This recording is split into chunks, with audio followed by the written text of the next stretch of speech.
Okay. Oh, cool. Cool. Nice. Oh, so oh man, that was a crazy adventure that just happened. Yeah. Just a few moments ago. Yeah.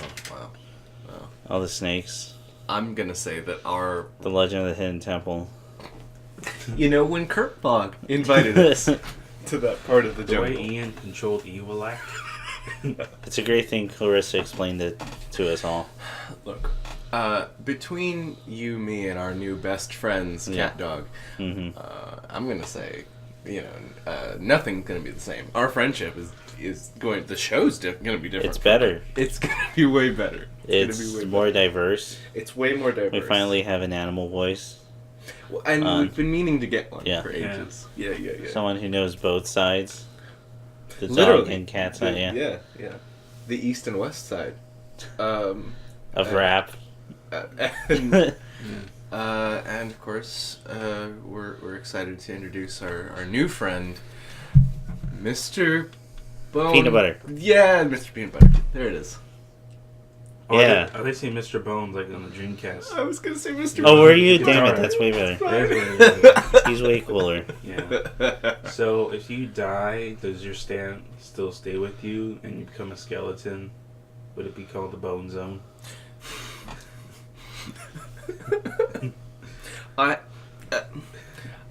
That's if you have, like, sex over your skeleton. Yeah, or someone shoves a magical arrow into my skull.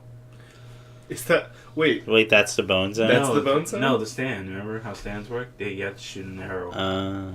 okay. So they have to do it like twice. First your skin when you're alive, and then when you're a skeleton. Oh, so your skeleton will have a stand. Yeah. But does the skeleton reanimate, or...? That's my question. No, you have a cool guitar. Wait, so it's Okay, just but you just skipped over my question. Like, does the skeleton start moving again? Oh yeah, it does. Okay. Okay, is it you, or is it the skeleton? I'm not the skeleton. No, you're the sack of organs that's moving the skeleton. Well, I mean, would none of my personality transfer over to the skeleton I'd been Maddie using? think he would be resentful of That's you. we're just brains piloting flesh robots. Okay, so here's the It's other like if a thing. mech Mhm. came alive. Uh-huh. Doesn't have the pilot's personality. It has the mother of the pilot's personality. Yeah. Well, here's the other question. Like a Yu-Gi-Oh. Yeah. What I would then want to know is if you did that to, let's say, a nightmarish sort of sex toy that was filled with ape bones. What would happen to those ape bones? Would they carry over that weird Sonic the Hedgehog fan fiction that you foisted on them, or Fan fiction, it's reality. It's It's reality. I have to shove it down. They're It can't. They're content creators. I can't. No. Oh my god. Remember, he said they're not human bones. I know. Which makes it worse somehow. Yeah, that's worse. So no to the Bone Zone. He would have been better if he had, like, murdered someone. If he had murdered someone and had sex with their bones. See, but now whose bones are those? Exactly, because now I'm imagining like what animal bones would be similar enough. Like so, I remember Call Me Apple Spot. She saw the picture, Mhm. and she said, "Well, for sure," because she's an anthropology major. Oh. Well, for sure, some of those bones are fake. Some of those are real, and And she didn't tell you which ones. You got to you figure didn't it tell out. me which. I assumed it was a the guessing discolored game. ones, Oh, like okay. the ones that looked even a little bit more fucked up. Oh god. Because see, now I'm imagining that he murdered a monkey to do it. Like, Yeah. Well, I need these bones. Probably got it from some like medical. Like I mean, that seems easier. if he got it from a medical guy. I don't know how interesting Medical this guy. is, but this is fucking fascinating. You're wrong. Everybody look up Sally Bones. If he got it from a medical Curse guy, your computer. it somehow I would be more okay with that than the very specific thought I have of him suffocating a monkey that he lured into his house. Just like leaving out a trail of banana bits. Yeah. Is And- Sally Bones his stand? Oh, what if that's like his avatar of power? Exactly. You have to destroy the idol in order for him to He has to disappear in a puff of smoke. In order to forever to be with Sally Bones, he has to face his true self. It's now, you guys, it's a Horcrux. Yeah. And Yeah. he has to be. Sally Bones' social link went up. Oh no. Oh God. I mean, it can't be. I mean, there's ways to get real bones, like that aren't fucking Disneyland has real bones. Has real all over bones the joint. at some of the set, Yeah, Yeah. they look way scarier than the fake and they ones. get them. Yeah, and those bones, those bones are those are real bones. Those are good bones. Yeah, and they look way scarier than the fake ones. Agreed. Mhm. Agreed. They do. The because so the way I remember it is there's 3 skulls on the Pirates ride that I Disney's, just know about the one. the one on the bed. The bed, yeah. Yeah, there's the one on the bed. There's 3? There's 3. There's the one on the bed. There's the one not attached to a whole skeleton, but the one just sat on the sand by itself right after the first drop. Okay, yeah, There's like a yeah. crab I know that area. Okay, that one's real. And they said most of the skeleton... Well, it used to be until 2003. Most of the skeleton on the ship, Yeah. that one was almost entirely real. Oh, that's cool. And then they were like, oh, but we got complaints, so we slowly started replacing them with simulacra bones, such and such. Cowards. I don't believe that those are the only fucking bones Walt Disney has. No. No, there's his bones. There's his bones. The one's never mentioned. And The forbidden bones. Whichever Jews he took down with him.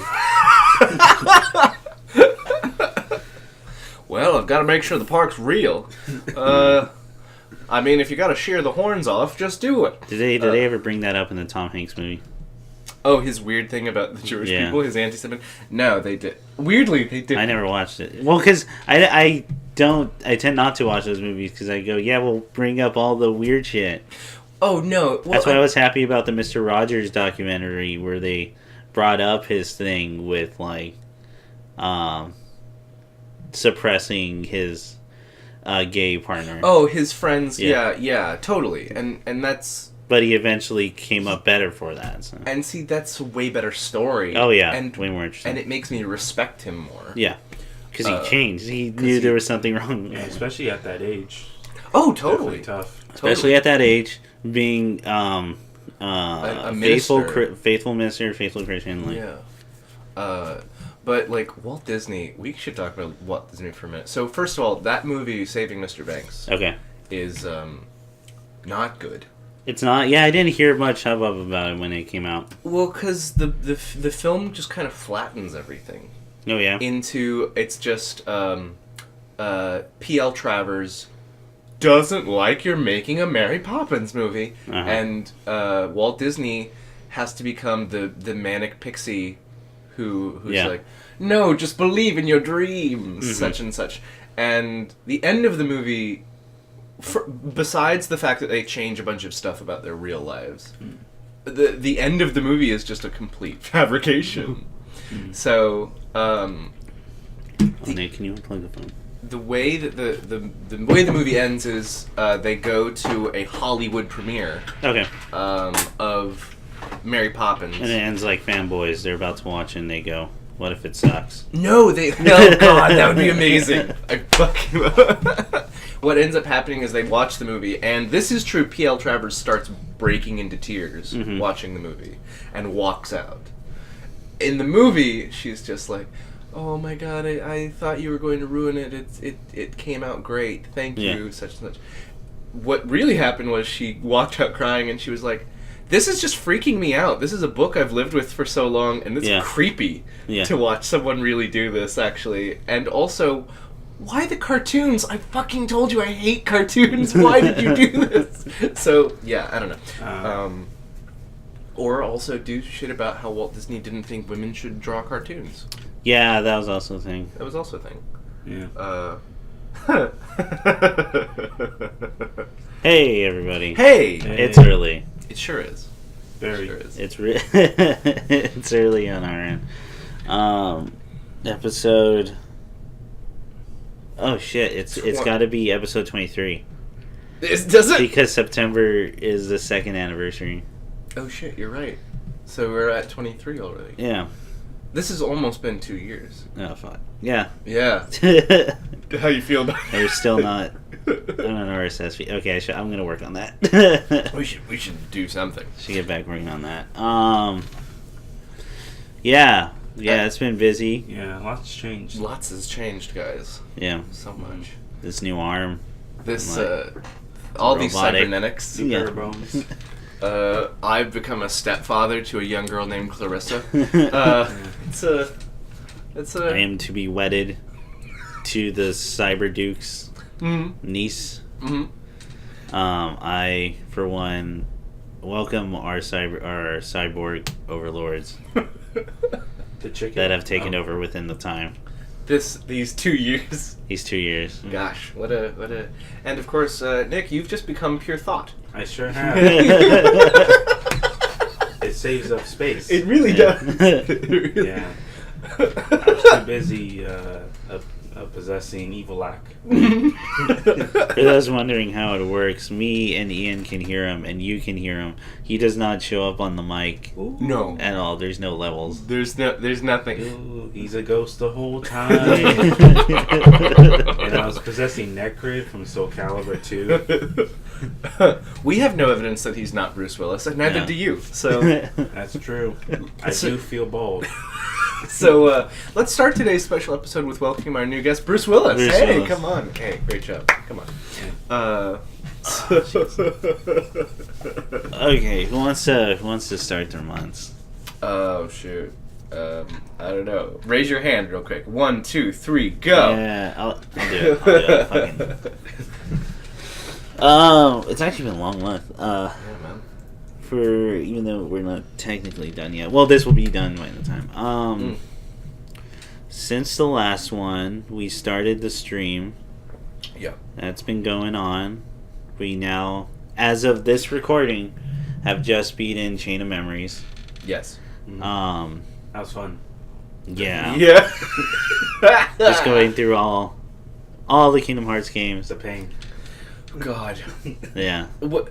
So what blew me away when we Uh-huh. were playing it was because I mean I was kind of burned out at a certain point on that Yeah. game in particular, and we were like, we'll just watch. We'll watch the. We'll watch the all of Riku. Riku's cutscenes. And it turns out Riku's text cutscenes Yeah. were comedy gold. They were man. pretty great. They were pretty amazing. Like, I guess because it's shorter and tighter. Well, maybe because it's Riku as a character, Yeah. who's just a tad bit more interesting than Sora. Yeah. Because he's got just a tad bit more going on. Yeah. Fake And Riku. go ahead. No, I was gonna say fake Riku's the coolest. I said on the Yeah. stream, like, fake Riku is the most interesting character because I like the idea of a clone coming to life and just immediately loving being a clone Yeah. because now he's alive Yeah. and yeah. has his own memories. Mhm. Yeah, like Ben Riley. Yes. Spider-Man. It's exactly like maximum clonage. Yeah. And just a sandbagging of his implants of Riku's memories to make him more like Riku. No, fuck that. I like being me. Like I'm way. he was horrified by everyone's like, oh well, yeah. You should really be more like Riku. Yeah. No. Yeah. I'm inherently better. Don't you guys get that? Yeah, I'm still better. God, remember that time Spider-Man ran over Ben Riley with the Spider-Mobile? Did that happen? Yeah, he hit and run him, yeah. He did a hit and run? Yeah. Ben Riley's costume was like the sleeveless hoodie, right? Yeah, The that's where Yeah. the Scarlet came from. There it is. Yeah. Okay. Wonderful. I remember. Because the hoodie then became an integral part of a lot of the spider Yeah. costumes Mhm. and things like that. All Spider-Gwen. right, so But no, Riku. yeah, Riku. I just wanted to excuse You have to bring it up. That wasn't even an excuse. That was just you going, yeah. Hey, remember that? Hey guys! Okay, what you said was cool. Hey guys! Hey guys, Spider-Man driving a Spider-Mobile. That is... I am just a thought. You know, it's nothing but free association, guys. Look, we can't help that. This is a part of foregoing a physical form. Yeah. That's the evil act. And yeah, just that going on. I know I said it on the stream, but I'll say it on here for posterity's sake. and me telling Ian in the first game, yeah, all the Disney stuff feels like it gets in the way, or like it feels like You have to. the writers and Nomura are feeling like the Disney stuff gets in the way Yeah. rather than utilizing it. Because you, and in this game it's even more noticeable because you get way more of the game set outside of the Disney verse. Oh yeah, And suddenly all the Disney stuff doesn't matter, like No. in the Chain of Memories game. No, that's all just character building for Sora. Yeah, it's just supposed to be here. But here's the thing too: the way they set it up, where you can choose any world, you would have to be careful how or what stuff Sora comes with, Yeah. because you can do that in any order, Yes. and that would get weird Yeah. Yeah. if you made it hard, like Yeah. differences. Mm. But yeah, it lends itself to that. And like and just that thing that's weird that Sora takes it all seriously when dealing with the Disney stuff. Oh. Mhm. And it's like, well, none of this matters. They disappear as soon as you walk out. And he knows that. And they all know that. They address it several times. Yeah. Even I think at some point, like, Squall in Traverse Town is like, oh, it's gonna We're all gonna go roll away. his memories. No, you're gonna be fine, guys. I don't know. Sora does that thing that I guess a lot of shonen characters Fucking anime do. protagonist. Yeah, he's doing that shonen like, no, I'm so irrepressibly good. Yeah. I'll just believe hard enough. Well, he No, they're is gone. 10. Or He he's is so- 11. It's okay. He'll forget everything. Yeah, he'll be fine. Yeah. Yeah. Maybe that was the thing. He was trying to reassure everyone. Yeah. And he knew, well, it's not gonna affect me. Yeah. That's right. It's fucked up. But no, the game at least was starting to get interesting when you got to Jane Goodall and red-haired guy and Rose Quartz. No. That's not helpful for any of them. But Yu Hakusho, Oh god. the roses. Yeah. Yeah. Lucia. the organization called the Nobodies. Well, they're called nobodies. I don't think they say what the organization's name is in this game. Yeah, they just call it the organization. Yeah. The members. They all have whom- chairs. They all have chairs, and it's all the dead ones. Yeah. And also, it seems like. Well, I assume they Well, sat yeah, in those face chairs before You gotta face the Akatsuki. before they die. Look. You gotta face the Akatsuki. That's Naruto. I keep comparing the game to Naruto Yeah. because the dynamic between Sora. You've seen it a million times. Yeah. Yeah, Sora and Riku. reminds me a lot of Mhm. of Naruto and Sasuke. Just this, and of course we have to talk about the ending a little bit, just because it's narrative, and that narratively at least as a symbol, is just so gross.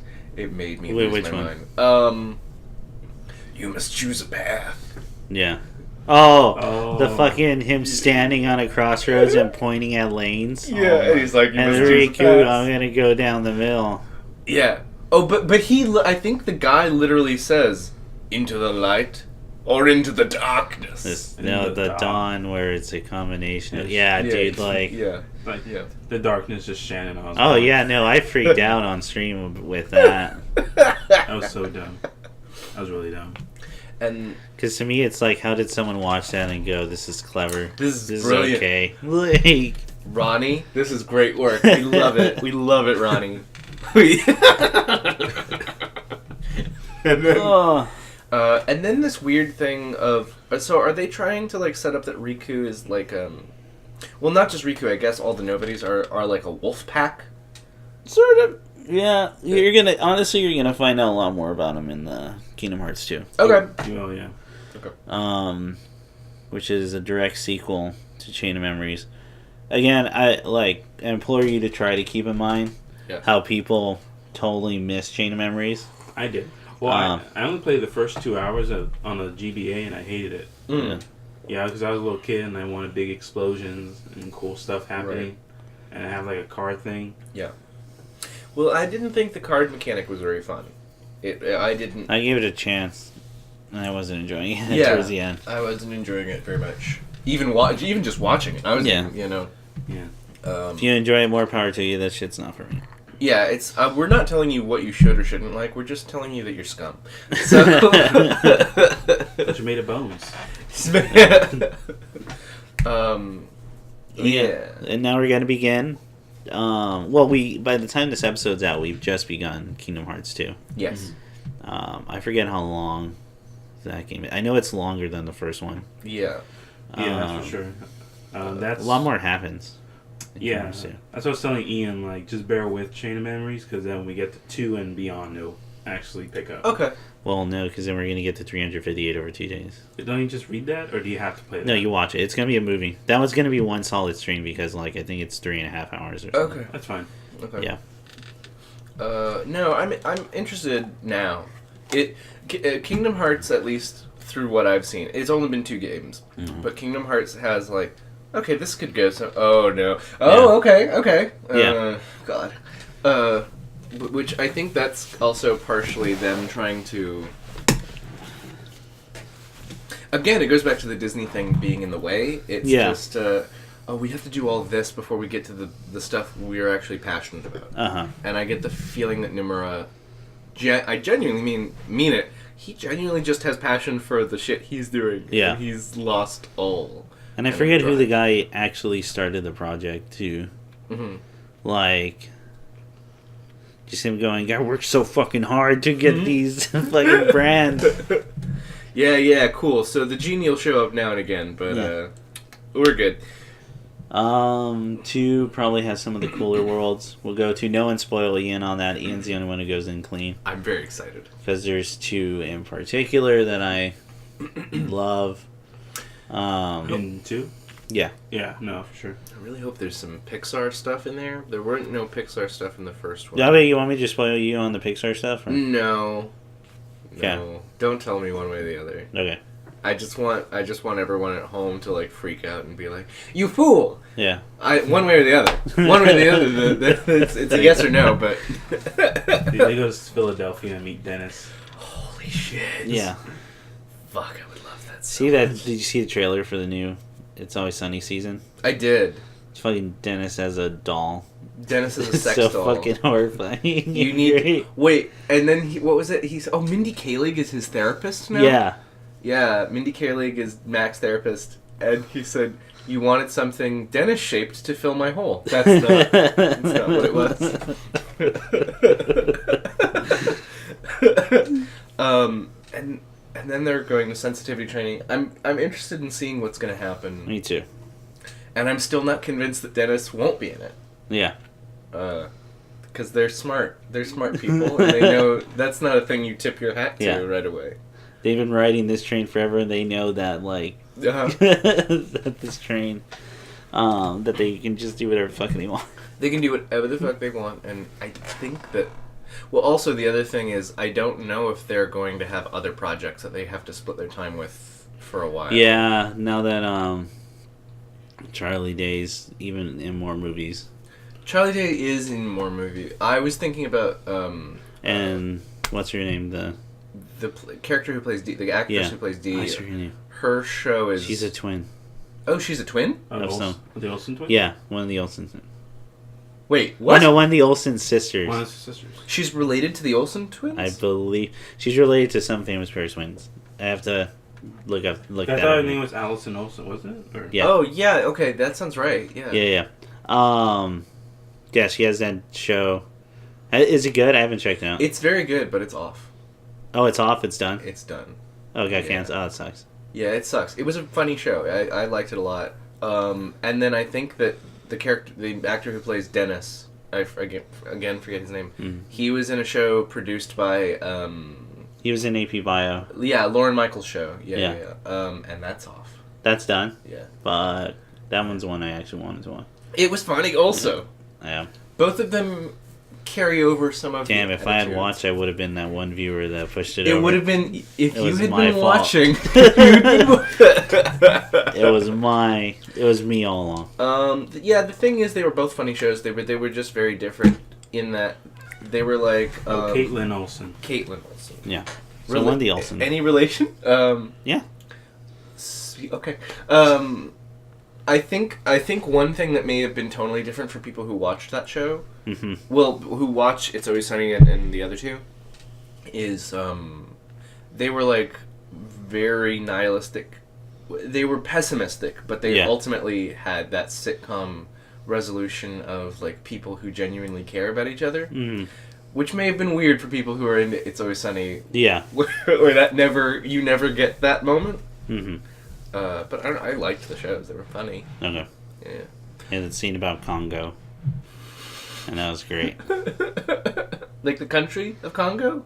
The Republic movie. of Congo? Oh. The movie Congo. The movie Congo. Okay. So what else, man? The stream's been going. Thanks for everyone who's come out to watch. Thanks to all new viewers who came in. That was really cool.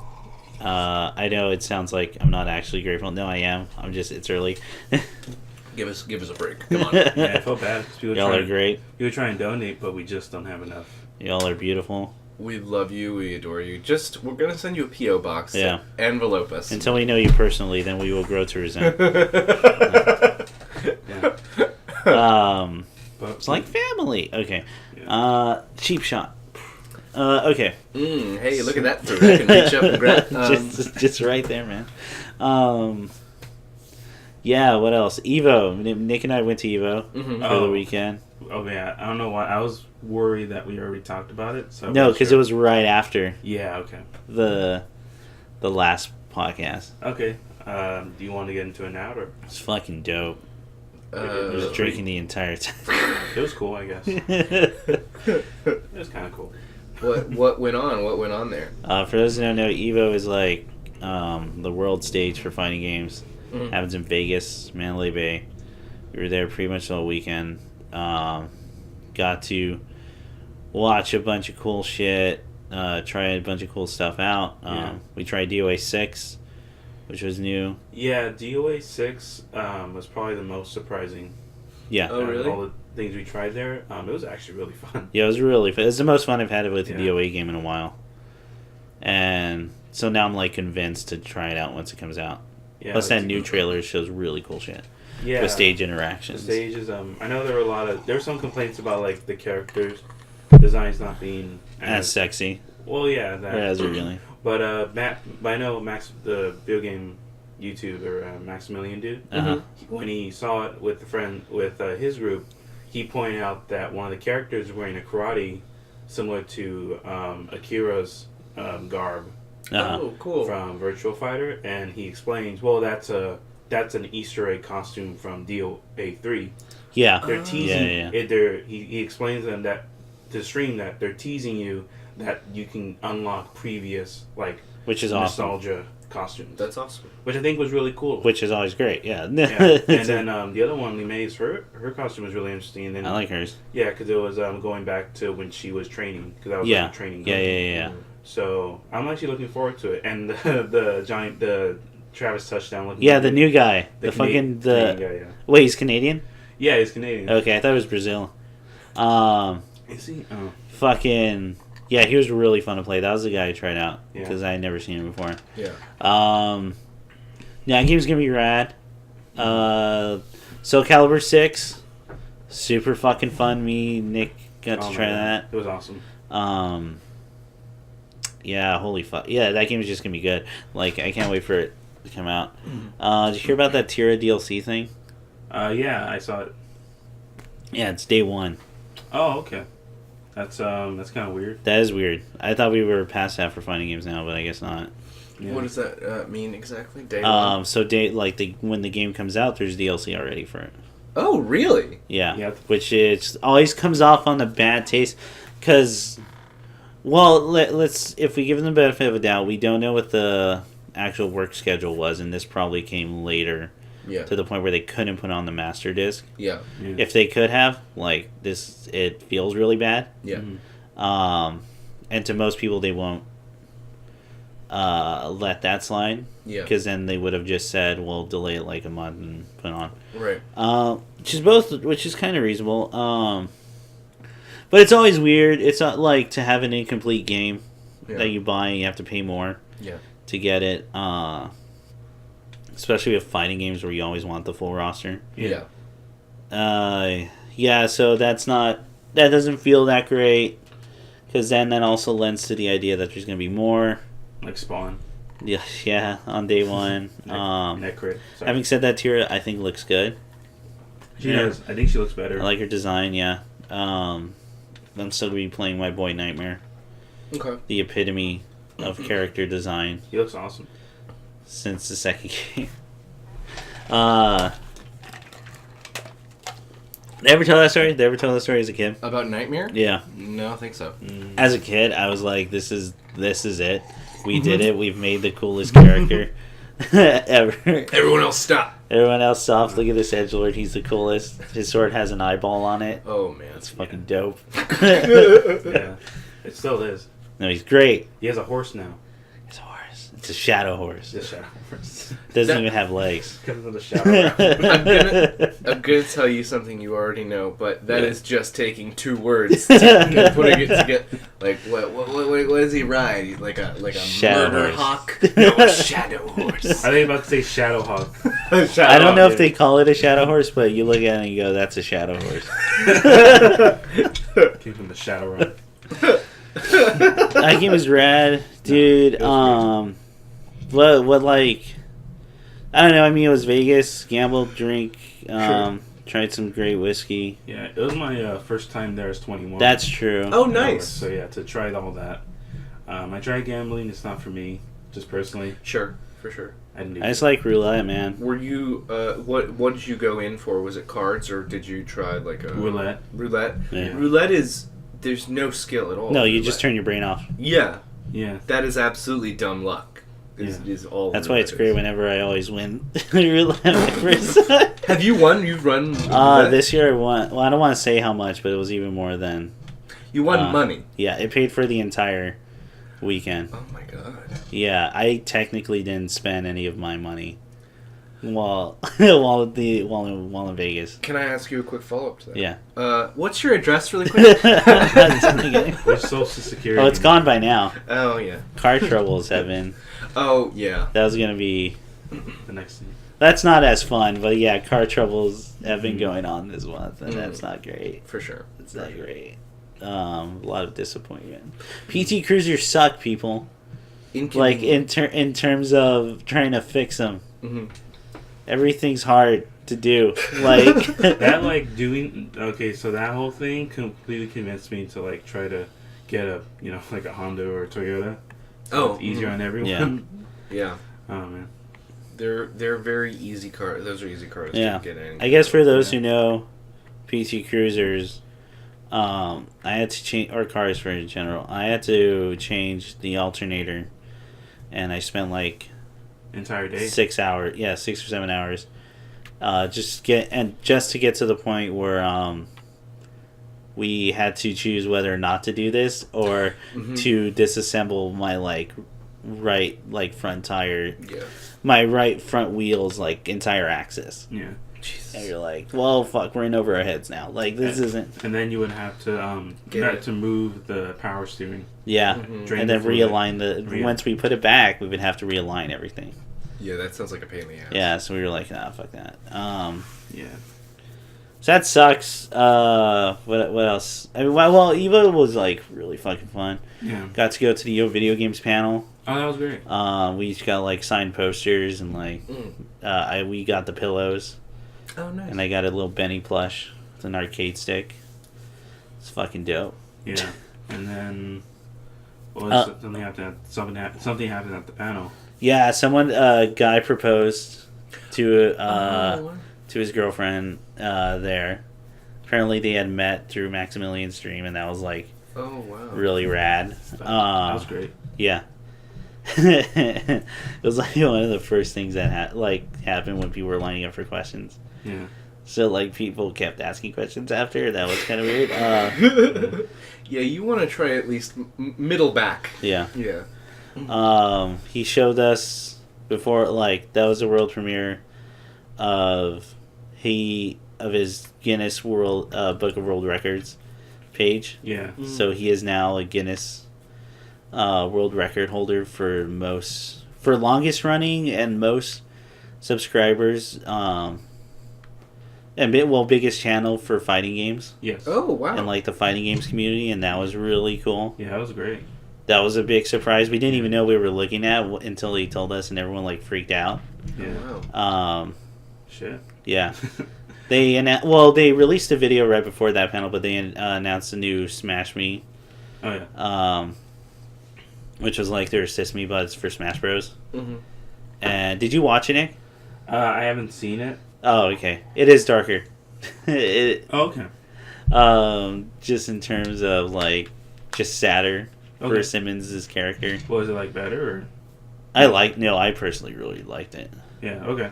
And it seems like if they continue with that series, it's going to be talking about more of how toxic the Melee community is Oh yeah. Okay. against people who just want to have fun with Smash. Yeah. We're all just having a good time. Yeah. Fuck you They won't guys. play unless they have their defective controllers that gives them an advantage. Yeah. Which was real. That was a real thing? That was a real Oh, thing yeah. last year, Oh, yeah. where one of the best players in Smash refused to quit the tournament because he did not have access to his defective GameCube controller. Really? That gave him an advantage. Yeah, it's like 1 in 50 1 in 50 controllers. defective. Yeah. Then the defect allows players to do stuff like certain maneuvers that give them an advantage over people, which would be cheating in any other game. but it's Smash, so fuck it, they're Yeah. okay with it. So when you exploit glitches like that, there's a very famous one for Tekken 7, where one of the I forgot his name, but he was in the top 8 for Tekken 7 this year. Uh-huh. He wasn't number 1. One of the South Korean players, he had a video when Tekken 7 came out where he put the WASD keyboard pad onto his fight stick. And instead of the joystick, Yeah. he put that. And then he just showed how you can just mash the bottom and the right really hard, and then your character would just slide around like crazy. Really? Yeah. All over the stage, yeah. And I think they did fix that, because I remember that happening. Yeah.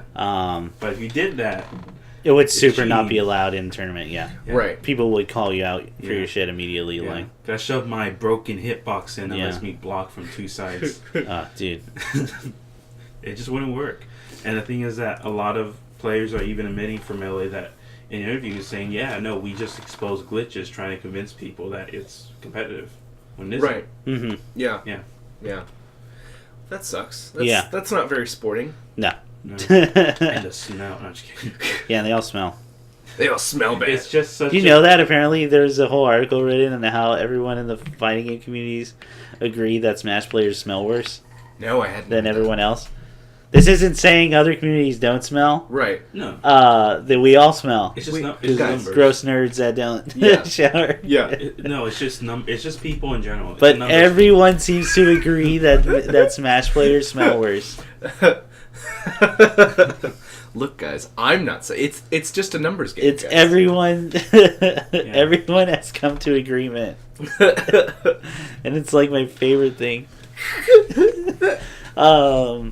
Yeah. So what did we watch, man? We watched the Catherine finals finally live. Oh, it was awesome. How was That dude, Catherine, competitive high competitive Catherine is so fucking fun to watch, Yeah. and it's so intense. That's the competitive aspect is the wall climb. Yeah, not just there's 2 ways to win. You can either make it to the top first, or you can knock your opponent off. Oh, really? Yeah, and most people go for the Knocking 'em off. ladder. Yeah, Okay. because it's faster if you can do it right. Yeah, there was some sick stuff. Yeah, just sick mind games like who's gonna make that move and is it gonna work? there was Setups from like the beginning of the match. Yeah, and then like Paying the player, off. yeah. So as one of the players thinks they got an advantage as they go up a staircase, the entire right side falls because the previous player took all the bottom Yeah, pieces knocked out blocks. That's so fucking. Dude, it's Oh, awesome. so every much. like it was really fucking hype. And our friend Edwin had come with us to that. That was his first time there. And he had never watched competitive Catherine, and he was watching. He was going, "The fuck is this? Like it's crazy. This is super fucking hype." Oh my And it so is, dude. It's so fun to watch. I implore everyone to go watch that stuff. You thought there was nothing there in that game. You're wrong. Oh, man. Yeah. Oh, it's so cool. But they're coming out with the new Catherine, right? Yeah, well, they're coming up with like an updated version. Oh, okay. It's not just a remaster. You got like a whole new character arc, Expansion. and it's implied that the new character is trans. Oh, okay. Oh, okay. Yeah. Yeah. Well, I don't know how Japan's gonna like That's what their a hit or word for miss. it, because they'll probably still use the term crossdresser. Yeah. Well, We'll see. Although the Catherine writers are pretty. You know what? Say. Yeah, she won't be the first trans character in that game because technically her name? Ronald McDonald girl The is waitress. trans, The yeah. waitress. The one that the Ronald McDonald girl. She has red hair and like wears a yellow She has the bartending suit. She has the color 24 preset. Yeah. Okay.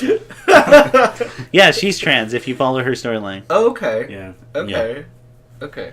And then you find out how shitty one of the characters is because he was super in love with her, and then it just goes like. And then it's like gross. Yeah. Yeah, and now you have to guilt him to having sex with her. There's somehow that somehow doesn't make me feel better, but No, see, that's the best part of it. no, Like you I said, guys. there was just no win for him. There's no. Yeah. If he does it, then if he goes for that, then he's like, and then like, Right. but if he leaves, it's like, what the hell's wrong with you? It's like, Yeah. well, I gotta do it because a better. I mean, there's definitely a way to do that For other than just society. going, Yeah, like. to To be fair, he's like the youngest one out of there. that's Like, true. If he just went, I'm not interested. he's like 22 Yeah, exactly. in that game. But ew. Everyone else is like 26 or 27. That's true. Yeah. Or no. Vince is about to hit 30. Yeah, he's about at 30. It's a grown ass He's man. like, and the youngest guy, yeah, he's just like a kid. Like, Pretty much, yeah. Because we had talked a little bit about how Catherine was going to add this new Uh-huh. character, and how like you have to pick between Catherine with a C, yeah, Catherine with a K. The next one should be Catherine with a Q. Yeah. Catherine. Cool, yeah. Jaqueen. I think they announced her name. I don't think it's Catherine. Oh damn it! You'll Oh, find fine. out. But I'm definitely excited for that because I think Catherine is one of the one of the best video game stories I've ever Oh, it's very gone good. through. It's super good. It's definitely one of the best on the PS3. Yeah. Yeah. Yeah. To the point I've always wanted to do like an analyzation of it. Oh, it's great. So- What do you consider the real ending, if there is one? The space. So what it seems like the directors are going with is the real ending is Catherine with a K, Okay. because that one has the most like closure and the most budget and like everything. Yeah. Catherine with the C is super fun. Yeah. You become oh, yeah, damn. you become king of Satan, the king Yeah. of hell. King of Hell. I would love if neutral Vincent, the neutral route is the canon one. Oh, space. Because then to me it becomes a commentary on like on Japanese social like culture and just Yeah. indecisiveness and not Yeah. doing You'd anything. rather just go to space. Yep. Yeah, Hey, I could deal with this, or yeah, the beautiful Go vacuum of space. Yeah. and like I would want that because I think that would be super interesting. But That'd be funny, yeah. I'm pretty sure what they consider the canon one is Catherine with a K. Getting with your real girlfriend again. Yeah, Yeah. just committing. Yeah. Yeah. Okay. Don't be a coward. Fucking coward. Now, granted, I don't think there's an overall right or wrong answer because Yeah, sure. there's really good arguments for both Catherines. Yeah. And because Cheers. they are both not perfect. In And they fact, they both- have some really bad qualities to them. And they both offer very different things. Yeah. So I guess that's really dependent on you as a person. What That's you why I think feel it's about. so well written. Like, they did a great fucking job balancing out like everything. Absolutely. Like both, in my opinion, are kind of valid. It's just whether or not you want to be a filthy, disgusting cheater. Which, oh wait, no, you actually don't have any choice. Like he Yeah. does it anyway. He does it anyway. Oh no. Well, if I say any more, it just becomes spoilers. Yeah, Scott Pilgrim. And he cheated on. Everyone go play Nice. Catherine. Catherine's fucking great. Catherine's a great game. It's awesome. It's one of the few games I've ever played. Yeah. And I really liked it. I've always the dream. I've always wanted Atlas to do a whole series where it's just different stories from the Golden Playhouse, which is what Catherine takes place in, Right. and that would be fucking great. I think that Plus, Look. you get to see more of the character with the afro, who is the true pick. the true man. Look, Atlas, you're sitting on a pile of money. Just really are. get out there and make it happen. Mm-hmm. Plus, if you liked Persona 5, you can see a lot of like the predecessor. A lot of that narrative thread. How close Vincent looks to the main character of P5. Yeah, that's true. That's true. Sojiro looking like Dr. Venture. Yeah. And then You've been watching Adventure. Right? Yeah, I'll get to that. Okay. There's more on Evo, because then Sunday Finals happened, still in that Mandalay Bay. Oh my god. Got up bright and fucking early to watch the Guilty Gear Finals, because I have a strong feeling they won't be there next year. Yeah. Okay. It started at 8 a.m. Yeah, 8 a.m. and that's a.m. Guilty Gear Finals were great. Mm-hmm. The one American player made it farther than any other American player in Guilty Gear. Wow. Because he was third. He was third. He was the... Last one was 6, and we were there that year for when that happened. Yeah, where he's the first American U.S. player to be in the top 8. And in fact, to be the top 3. No. He wasn't the first in the top 8, because, what's his name? He's a Leo main. Got 6th place one year. Oh, sorry. And right. I don't think it was last year. I think it was the year before. Yeah, never mind. He was the first one making the top 3. Okay. That's awesome, still. Yeah. No, it was really cool. No, he's cool. There was a lot of Japan's still doing good, but other countries have come up now. Like, let's see. Okay, well, we did that. Then we went to go eat because Smash started right after, and we didn't want to be anywhere near the smell that crowd. One of my favorite things, I told Edwin this before we started going, is every year going into that and seeing all the Smash people leave. Because then you get to go, oh, I never want to hang out with those people. Because they look like they would not be fun. And then after that was Tekken 7 finals were fucking the hype as shit. Like, if you haven't seen those, go watch the Tekken Top 8 like for a bald Evo. eagle was going to come down. Oh my Sam. god, dude, Little Majin with King as his main was the hype is. Yeah. Because, like, high level King player, you really are just waiting for a reaction. Yeah. Right. And just make the right grab. Yeah. And that one's like pure mind game. Yeah. But you get such good payoff, and it's the fucking hype is. So I'll give context for Ian why it was such a big deal. So, as I said about South Korean players for Tekken, they dominate anything they enter. Right. Whether it's Evo, whether it's the Capcom, the Canada Cup, like any major event, just South Koreans and Echo Fox just dominate For Tekken. Yeah. So when he went off with JDCR, who was the winner for last year, he was a South Korean player, and then you have Lil Majin. It's literally a David and Goliath situation. Right. Yeah, and he's playing King. He's playing King. Which is the fucking craziest against a top tier, like, what was it, Double Jin? Dragunov. No, Dragunov, who's top tier in this game. Yes. Yeah. Oh my god, dude, the crowd was going nuts in that stadium. Yeah, I honestly couldn't hear myself because it was like so loud. Wow. Yeah, everyone's naming out the moves King is doing, like, because they're grabs and they're slow enough, and they're all like pile drivers or power bombs, and right. Oh man, that's so fucking good. And then they announced new characters for Tekken. Well, they announced a whole new season. Yeah. Which is really cool. Like, and now it looks like there's going to be wall bounces, and that wasn't there before. So there's whole new mechanics being introduced. Okay. So that's going to be really fun to learn. So 2 characters coming back. Anna in her like funeral gown. Oh. Did you hear this story? Apparently.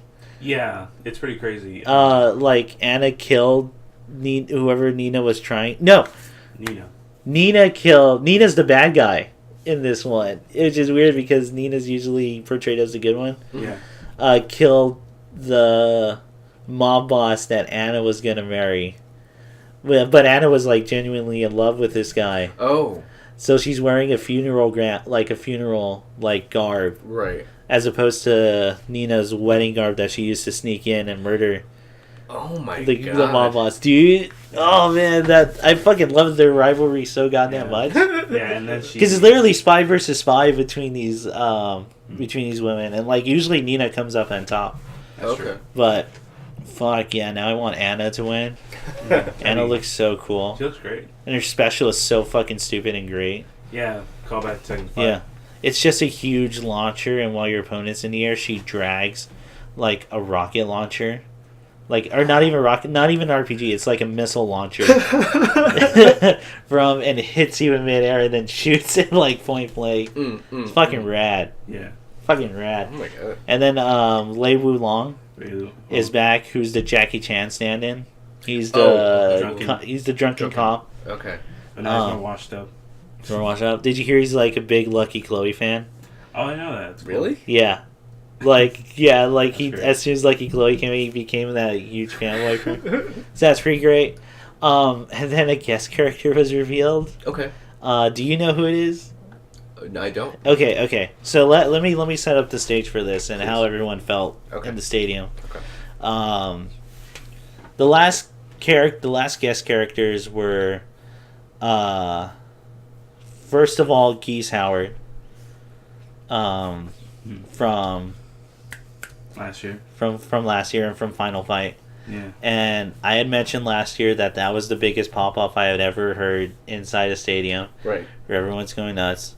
Then after the next guest character was Noctis from Final Fantasy. Yeah. Which was from Final Fantasy 15, which was super weird, but he turned out to be a really great character in that edition. Yeah. Mm-hmm. So everyone was like, so the first one sets up, it could be any fighting game. It could be any of them. Like, who the fuck knows? And then with Noctis, it's like, now it can just be a fucking video game. Right. And it could be anyone. Oh, man, and all these are great. And they're all great choices. Could you even imagine who the character would be announced from? Or even the franchise? So For it's the third any one? video game, potentially? What do you think the next franchise is? Well, it would be something, like, of a similar tone, at least. Would right? it? Okay, your Because tone... that's what we were all thinking. that makes me feel like it's something different, so... It super is. Evilac. No. I'm gonna... Okay, here's what I'm gonna guess. Okay. I'm gonna guess... Redeemer. Okay, here's our guess. Okay, yeah. Injustice 2... the DC fighting game. It's one Okay. of those characters. It's a DC character? It's a DC You character think? from... You know what? Hmm. You're actually closer Oh, God. to something. No.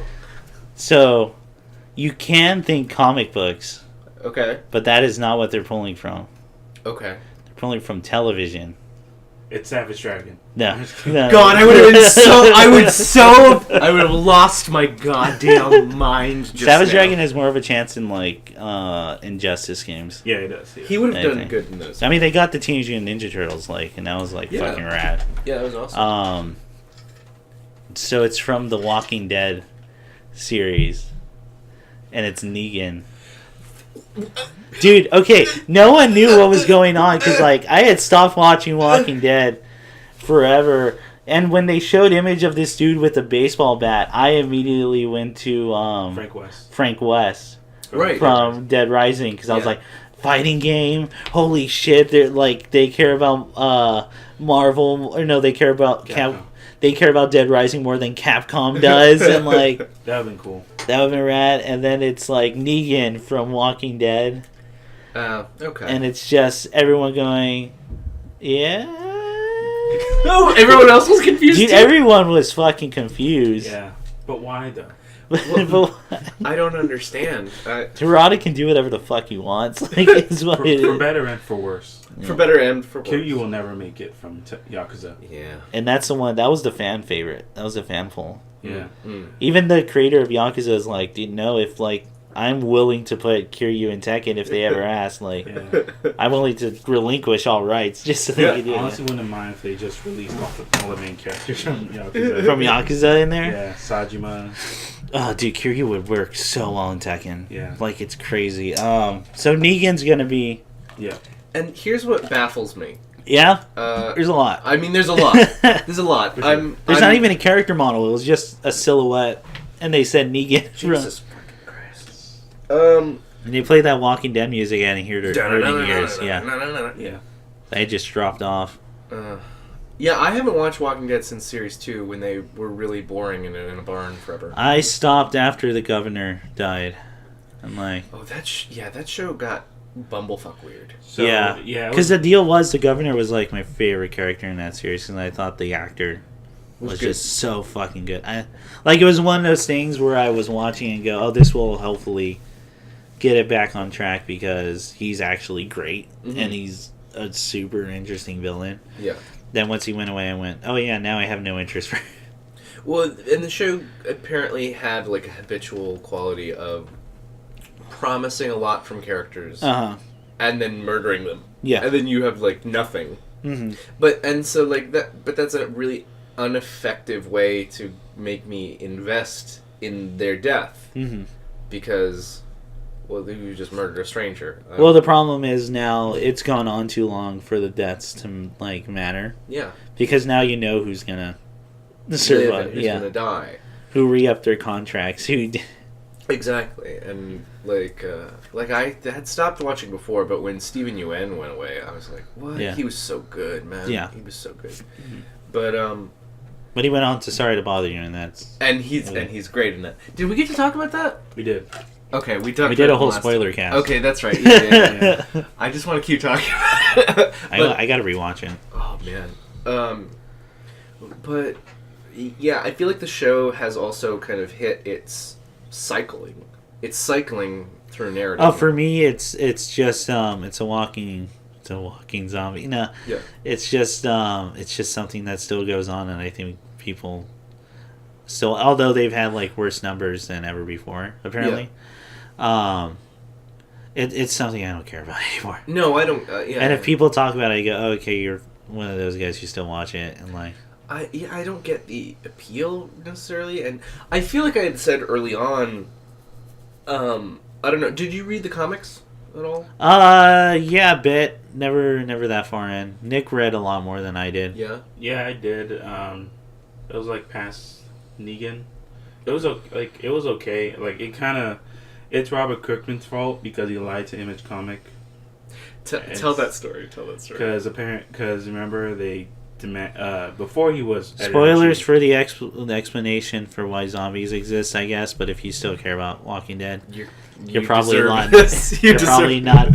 One, you're probably not reading the comics. Two, you're probably not listening to his podcast. Yeah. So I don't know anyone who still watches it. Yeah. So the thing was back then, before he became editor-in-chief from all the money from Walking Dead. Sure.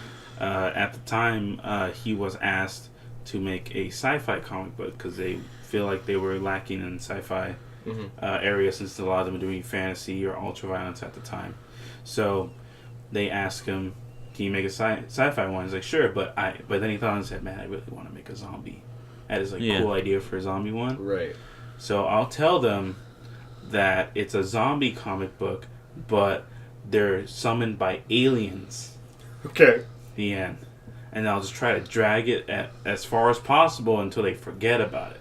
Hopefully they'll forget about it and not ask me when the aliens are gonna come. Right. So later on he's 50 issues. He's 70 issues in, millions of dollars, new TV show coming out, and then she was like, "Well, were those aliens? You said oh shit! Aliens.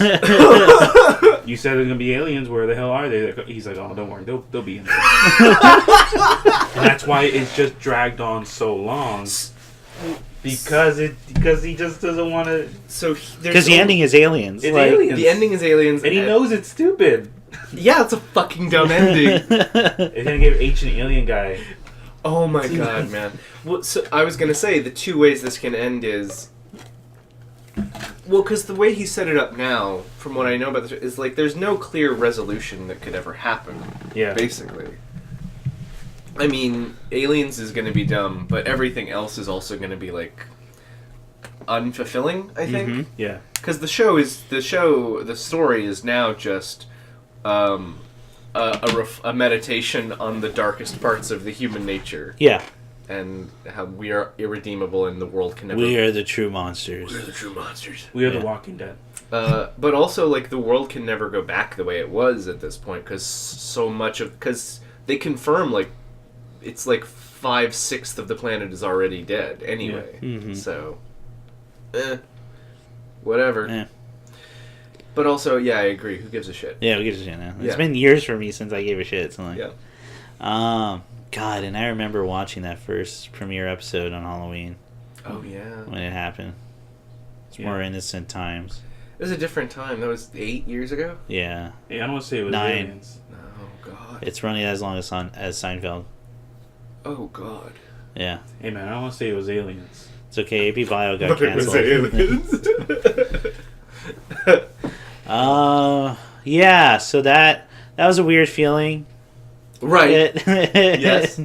In that, what was the next match after Tekken? What was the next? After Tekken, Oh, it DBZ, was DBZ, which went on really long. Yeah. But it was super great to watch. Yeah. Sonic Fox Just being the first cruising. just cruising to the top. And for, I guess, anyone still wondering, because I still think it's like the most nothing news. Yes, the chair switch was the side of the screen switch was totally legal, and there's It's a legal thing. It's just rare. yeah, He changed what side of the TV he was sitting on. yeah. Yeah. What gives a position? No, what position of the screen? It's totally legal. Well, no, there's an actual like valid thing to this. In that you can either you start on the left side or the right side of the screen. Okay. For those who play fighting games, know that after a while you figure out what side of the screen you work better on Okay. because of how many inputs are dropped. Okay. So let's say I do a quarter circle forward, right? Like so down, down right, then down up. That's if I'm facing right. If I'm facing left on the other side, it's reverse that. Okay. So and all the inputs are reversed Yeah. for that. So like you just figure out what side you are better on that. Okay. But he cheated, man. No, they flipped the coin at the beginning. No, they did rock paper scissors. Yeah. That helped decide, and it is in the rules that loser can not only change their character, Yeah. but they can change what side of the screen they're on. Yeah. So Okay. he totally used that against Goichi because he lost those first 2 rounds.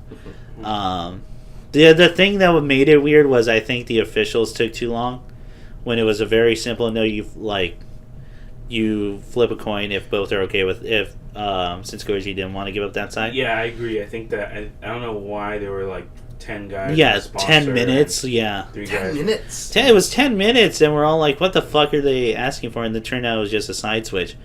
And then everyone's like, "Why the fuck did it take 10 minutes to decide that? It's like super clear." That's weird. Something like less than a minute. Flip the coin, then switch. Yeah. So no, and then he did, and then he won.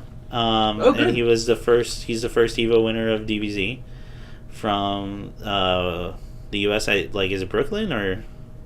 No, I thought he was. Well, he's U.S., but I don't know what part. Yeah, what part? Okay. I know the. But he was in his furry suit when he was playing. Are you Persona. And Yeah. all. really? Yeah. Oh no, you don't know this. And Sonic Fox has been like destroying people in DBZ in his new fursuit. I didn't entirely. Yeah, he's a furry. Oh. Huh. So the video of him Wear putting some on, nice shorts. so the video of him putting on the medal is with him wearing the full fursuit. Yeah. So he's an actual fox. He's dressed as a fox. He's For real. he's a gay furry. Yeah. Okay. Like no, he's super open about it. Like yeah, okay. it was super cool. Like Yeah, wearing those shorts.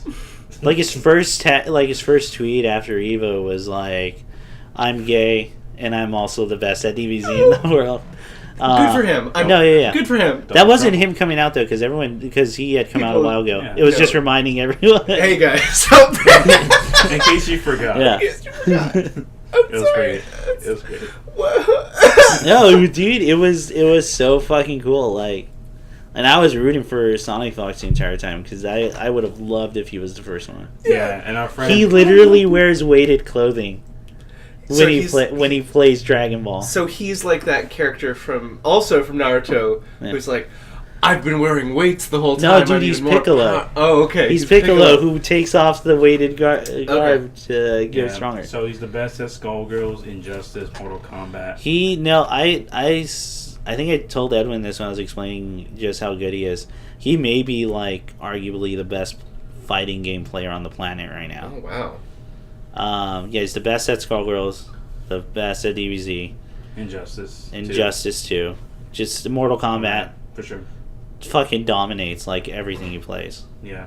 Apparently, he's gunning for the Smash community now. Oh no. Oh, So I would fucking love. that'd be fun. I would fucking love if he like he did that. Make everyone angry. Oh my god, that'd be fantastic. Oh, it'd be the best. No, he's great, man. He's great. It was awesome seeing that.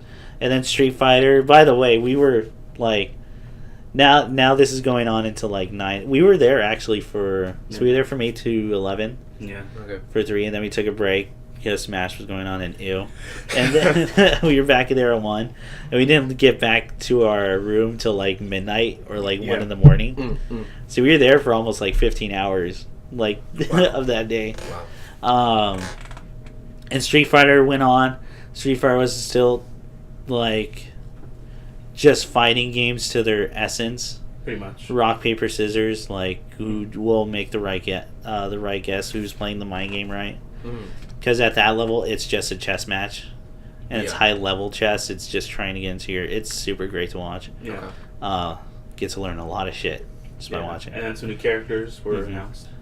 Yeah. Well, hang on, I'll get to that. The first UK player to ever win Street Fighter. Oh yeah. Oh, really? Yeah, look, he won first place. That's awesome. Yeah, it's just weird that he hasn't had any much interviews.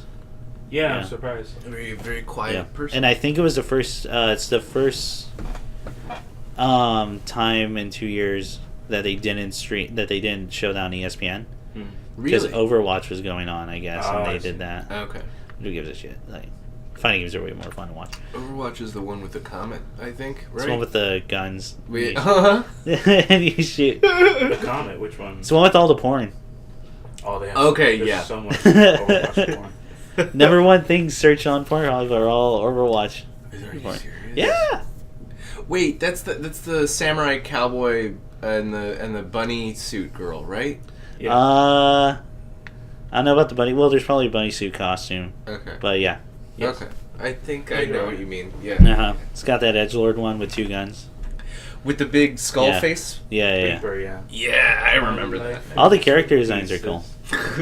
Yeah, they're cool. The Halloween ones are pretty cool. Reapers, Halloween. Yeah, where's the mariachi suit? He does wear Oh them. my god. It's nice. It's pretty dope. That's very cool. But Yeah, so no, Street Fighter was fucking hype. And then they announced the 2 characters. So, well, first who came out was the voice actor for G, who was the new character. And he was dressed up as G, and he did a monologue in that character's voice. That's pretty cool. Interrupting. Yeah, we didn't know what was going on until he came out, and I thought it was like a wrestling promo type style. I see. And then Nick found out later. Oh no, that was the actual voice actor, and I was Oh. like, "Oh, that's great." And then it turns out the weirdness of all that totally matches G's character. Okay. G is just a crazy hobo man who who thinks he's president of the world, Okay. and is trying to save it. You know that short from Sandman, where the first king of America. Yeah, guy. the Emperor of the United States from San Francisco. Yes. It's like that. Oh, that's fantastic. Except it's the world. I Yeah, love it's it. the world. Yeah. And he's actually, and he's I don't know if you know who Q is from Third Strike. Wears the iron mask and the trench coat. Oh, okay, yeah. Super cool character. Yes. He's that guy, but this is before he turns into Q, Oh, that's and no one knows how he turns into Q. Yeah. There's like videos breaking down G's moves and how they're a more style and more structured version of Q's, because Q's like a brain damaged Robot. robot. Yeah. Wow, that's really cool.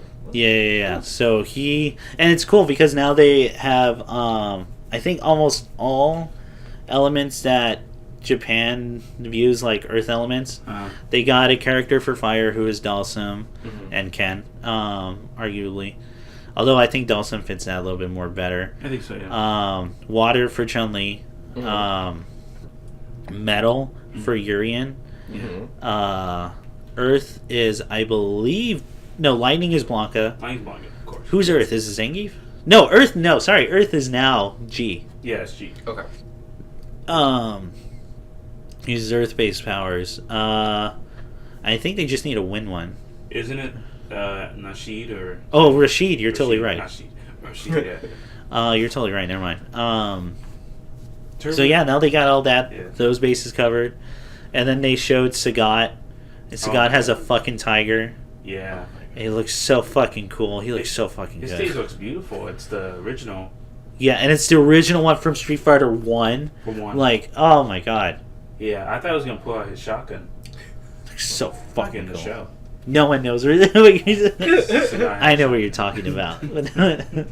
We should put that scene at the end of the stream video. Oh, it's the best when he pulls out the shotgun. The problem is if I do one from the Street Fighter cartoon, we run into a major like temptation of me just showing scenes from the Street Fighter cartoon as the entire video because there's so much gold. Yeah. There's a lot of or like in just Mortal that video Kombat. edit scene is my favorite. Yeah. Like the Mortal Kombat cartoon when Jax was a fat kid in high school, and my Sonya just keeps making fun of him. Sonya's such a real asshole, like in that Jax, cartoon. no, both of them, they're Both awful. of them are horrible people. Dude, like all of them, like all the characters, they argue like in that show. They just argue like they're in elementary school. It was ridiculous. No, you guys suck. Straight up, dude. It was nothing but that.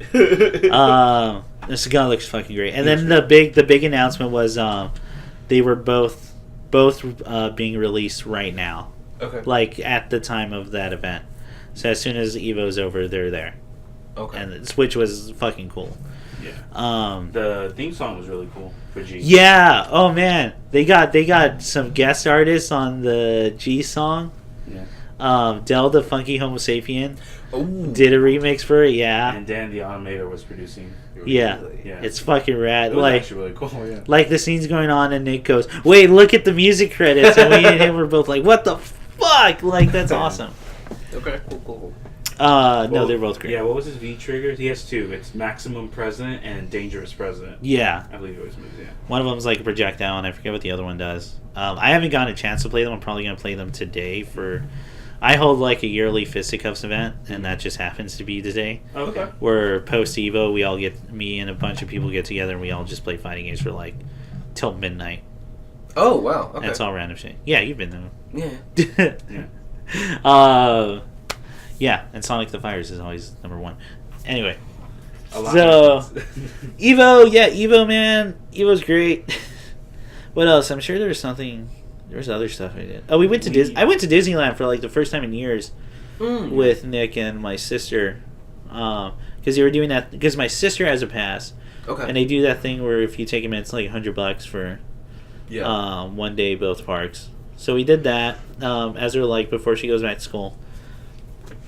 And I had like a way better time than I thought I would have. Had fun? Yeah. Yeah. Have you heard of this, the Max Pass stuff for Disneyland? I'm not familiar with the Max Okay, Pass. so what it is you get a phone app and you can reserve Fast Pass tickets from your phone and wherever. That's really cool. You can only hold one per person, but it's like you can do that whenever. And apparently it's supposed to only be a 1 hour and 30-minute wait till the next slot. As opposed to usually the usual 2 hour. Yeah. Yeah. Or crazy is. But what it also does, and this is a real game changer here, in my opinion, it tells you the waiting times for all the rides. Like, and That's it's constantly updated. So we got on like way more shit than we probably would have. So like, I got on that new Guardians ride. That's fun. Yeah, it's fun. I think my favorite part is actually just the animatronic Rocket Raccoon. Oh, yeah, that's cool. It looks great. Yeah. Like, it looks fucking really It good. looks really cool. Is it just me or is that ride faster? Like, or shorter? It felt shorter. Yeah. Like, there's only like 3 scenes you watch and like not for that long. And then you're done. Yeah, then you're done. So there's that. What else do we ride? Man, I mean the interior decorations were cool. The Thor the Dark World throwaway stuff in there was cool. It was really cool. Yeah. Well, they had the whole fucking Loki armor thing right next. What else do we ride? We rode Soarin', which is just Soarin' now instead of Soarin' over California. Because they do it international. It's international soaring. Okay, I was gonna ask you this, and you might know more than I. Is that the original footage they used for when it opened up in Florida? Like that's the original movie? Yeah, it is. Okay, it sure seems like it's older. Like Yeah. than the California one, because the transitions are way rougher. They're way rough. They do that weird like blizzard wipe. No, it's not even. It's just phase. warps into it. Like, yeah, I think some of that footage might be from back in like maybe 10. Yeah. Maybe more than 10 Except years apparently ago. the Disney one is like fully updated, but Okay. I gotta say I like the California one. Maybe because I'm a California resident. You mean the park? No, I like the Well, no, I do like the California park over Okay. Disneyland because one, a lot less people go to it, Yes. and two, I think it's nice. I think it's cooler to walk around. It is easier In my to walk opinion. around, yeah. Not just easier, but I think I like the aesthetics Oh, okay. like a little bit more. Okay. Especially in like more of the foresty areas. Mhm. But I mean the movie, The California. yeah, I think I like that one Okay, for sure. more. It was just I thought- better. I thought it was better edited, like put together. Yeah, so we finally got on that. We didn't get to go on the credit coaster because it kept breaking down. Yeah. So Pirates of the Caribbean. They still have what's his name? Davy Jones is like lines in there, but they don't do any of the projection stuff. Oh, so it's just a spooky Scottish voice. Yeah, it's really weird. Maybe I went on a day where it broke or whatever. The Johnny Depp stuff's still there, and like we got to see that scene that they changed. That's instead of selling off wenches, Oh, have they gotten rid of the wenches? they changed it. They now fully it's changed a it. strong woman and a pirate, and she got. Well, they're trying to sell like stuff they've stolen now, Okay. and all the other guys are asking for just booze. Okay. Yeah. So that's what that is now. Yeah. That's it. Johnny Depp stuff is still super like it is. Well, it is, and it's like inserted, Yeah. half-fisted. It still feels like that. Yeah. Although I'll always say they did a good job making the voice quality sound like the original. Yeah. Yeah. So whoever did that, good job. Haunted Mansion. My favorite. Yeah, it's still fun. It's so nice. Broke down. No, just kidding. Yeah, I broke down while we were writing it. Yeah. It was great. Indiana Jones is still my favorite one. Oh, okay. Cool. That one's always. That one's my favorite because you just, even when you know the stuff, it's just like just an awe to watch all the pyrotechnics and like Yeah. all the stage and lighting effects go off. Yeah. I like the music. Plus the music's great and all the music cues are great. Very strong. Very strong. Concept. Yeah, that's my favorite ride at Disneyland. What else? Did we write anything else, man? Big Thunder. Big Thunder. Yeah, Big Thunder rode that. Okay. Wow. Forgot how low everything is. Like, and just You mean, close like- to knocking your head off. Oh, because it's for kids. Yeah, because for kids. Yeah. Because for kids.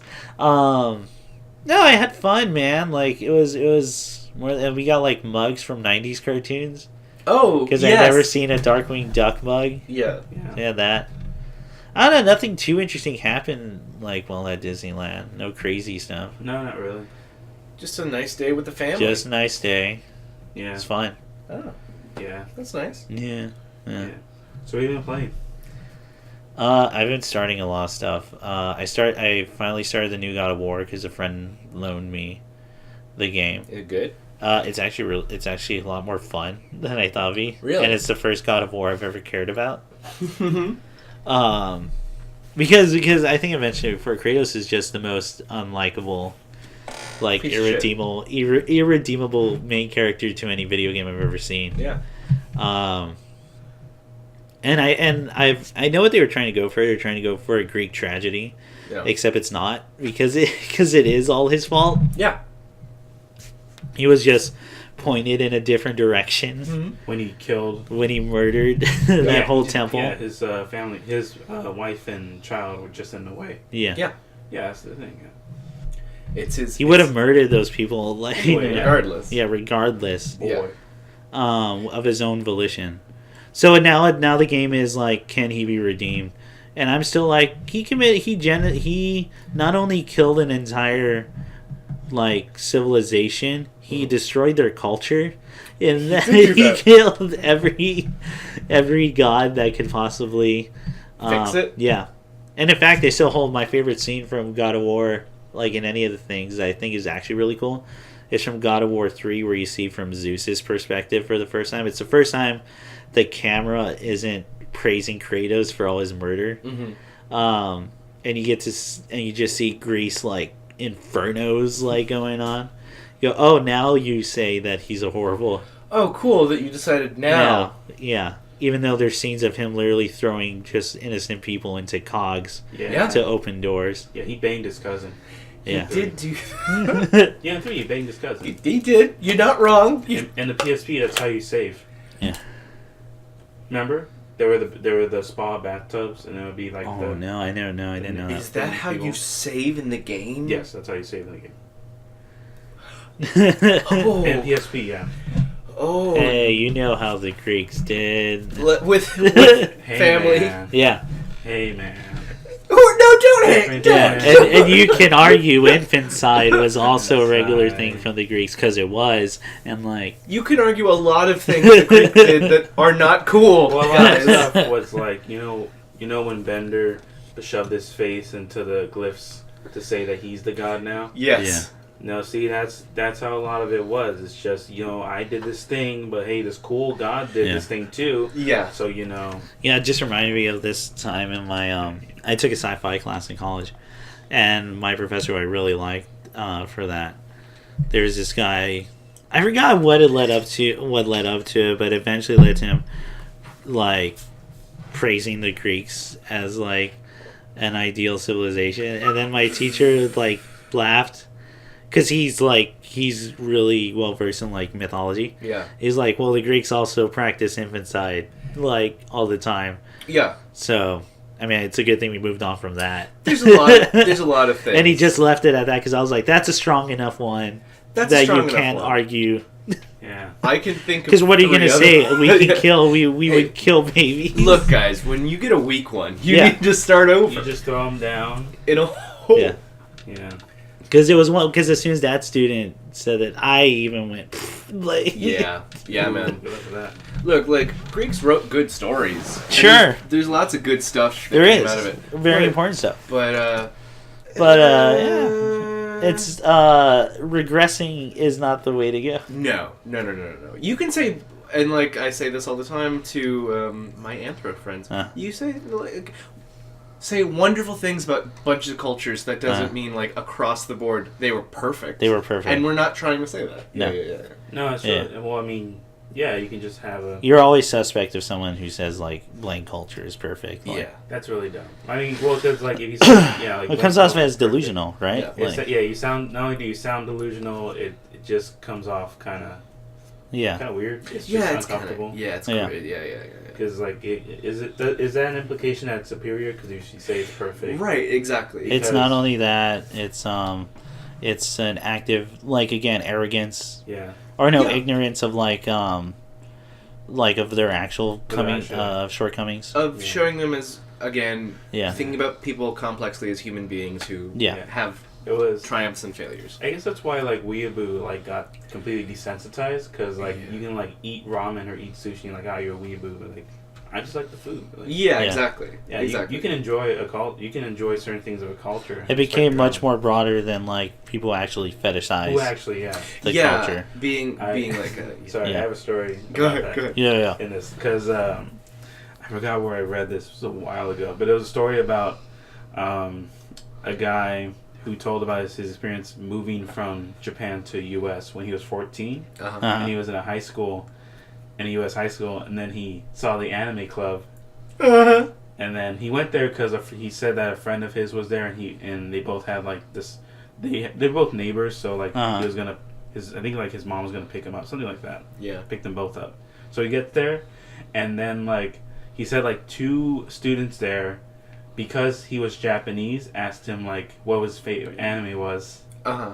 and he says, "I don't watch anime." Yeah. And then she said, and then oh my god, there's like you're not really Japanese. Oh, no. Dude, it was so bad. Like, Oh, no. yeah. I've never had a positive experience with an anime club. Nor have I. So Isn't that weird? That's so bad. I remember once me and all my friends, like, we were trying to find clubs in college, and we went to the anime one, and then, like, after the first day, we went, yeah, we're never going again. Like, those people are not our people. Those are good folk. I went to... Hentai club. Guy. Here's a story. Okay. So, I was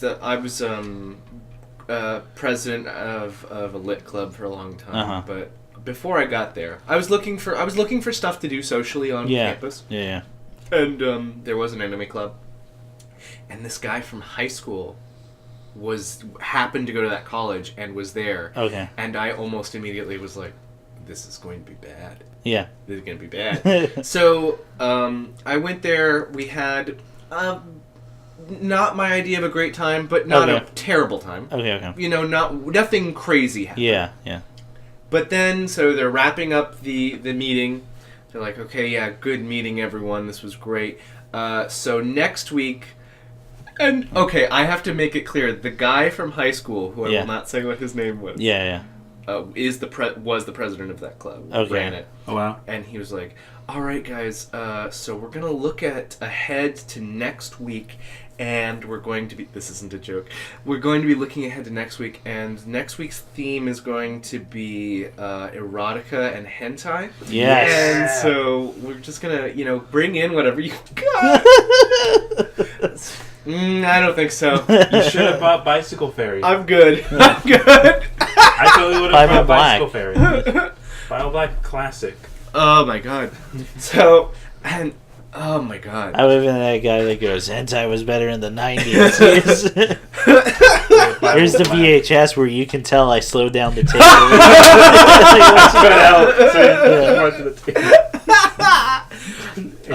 And just duct tape them together. Oh my god. So, yeah, that's so... Yeah. No good has ever come of such a thing. No good. I'm not here saying all anime clubs are bad. And like... We would never say that. Because I knew people from the anime club in my college who were decent folk. Yeah. Just all my experiences have been not great. Look, I'm not going to tell you how to live your life, gang. Yeah. But, don't watch porn with strangers. Don't. Yeah, I'm super against that. Don't I'm super not for that. Don't watch porn with strangers. That's uncomfortable. Don't do that. I mean, it's hard enough to watch it with someone you know. Yeah. Yeah. Like, that's a whole other level of intimacy you're jumping very quickly. Yeah. Do you find out stuff about people? Yeah, you do. You find it out real quick, and you find it out. And it's really tough to hide. There's no, like... into, like, mind break. Redirecting it. Yeah. Yeah. So... Ferrari shit. Yeah. So God of War. God of War. Oh, sure. And yes. what else? You started Enter the Gungeon, I think? Oh, hang on, I'll get to that. Okay. I'll just say, yes, God of War. I'm playing this one too, especially because I'm super into Norse mythology. Everyone knows that. Apparently, my knowledge of Norse mythology spoils me on reveals for characters. Yeah. I go, oh yeah, he's about that, so I'm probably gonna have to get something like that. Mm-hmm. And in fact, when I get that thing, I'm like, okay, this is how blank character will die. So clearly, they expect their audience not to know. Yeah. Okay. When I'm like, oh no, I know that story. When are we gonna get to Farting Eagle? That's the one. Finally, with the farting eagle made of wine, full of wine. They're taking on the strong perspective of Odin's like an asshole, which he kind of is. He really is. Although he's gone a lot farther in this. Okay. The Valkyrie designs I think are fucking rad. Like, cool. And all their fights are cool. Cool. Yeah. No, it's cool. It's a good fun game. Cool. I'll come back to. Well, I haven't beaten it. Like, it's apparently really long. Okay. So I'll get back to that. Right. When I finish it. Enter the Gungeon is great. It's a fun time. It's just a really good rogue. Like, excuse me, sorry, the tea's coming back up. Sure. I don't know. There's not much to say other than it's fun. Okay. Pixel art's great. Pixel art's great. It is great. I'm really bad at that game though. I haven't even gotten to kill the drag gun yet. Oh, dude, you want a game filled with puns and references? I would love that. Oh, Enter the Gungeon has them for days, just everywhere. Holy shit! Nothing. Yeah, there's they have a gun called the Devolver. God. Because Devolver Digital published it. Okay. And it's a revolver, and it evolves enemies when you hit them, when you shoot them. They turn into a different. That's enemy. 3 puns. Yeah, that's 3 puns. There's a lot of layers. Mm. What else, man? I don't haven't kind of play as much because I'm trying to focus on just God of War and beating something. Yeah. Yeah, I think. Cause I haven't gotten to watch any movies lately. Started Venture Bros. I think I mentioned it on stream. Yeah. Close to finishing season 3. Oh, dude, good. Yeah, still as good as ever. It just gets stronger and stronger. Yeah. Oh yeah. Real like gut busting laughs. Plus, as a cartoon nerd, I still like understand like 90% of the references. Yeah. Fucking great. You can read all about that in the Bible. Oh God, that's one of my favorite lines. Your book class. I also, it's maybe one of the stupidest jokes that they ever written. Okay. But I consistently laugh. Back in season 1, when they're on Gargantua 1. Okay. Oh yeah. The joke of, all right, boys, you just let me know what the light's doing, and I'll keep working. Yeah. It's on. It's off. Oh, it's on. It's off. It's called blinking.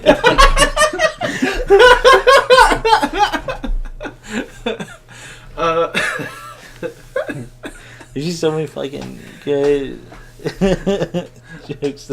Oh my God. So season 3, I would say that's the LA storyline. I think you're getting to now. Oh, am I? They haven't been in LA Okay. yet. Okay. Because they introduced Brock's Long Lost. Well, it's the first. Yeah, they just introduced him. His whole first scene with just him taunting Brock is so great. It's so perfect. Yeah, that performance on Brock's side of what? I'm walking away. I'm not even scared. What are you doing?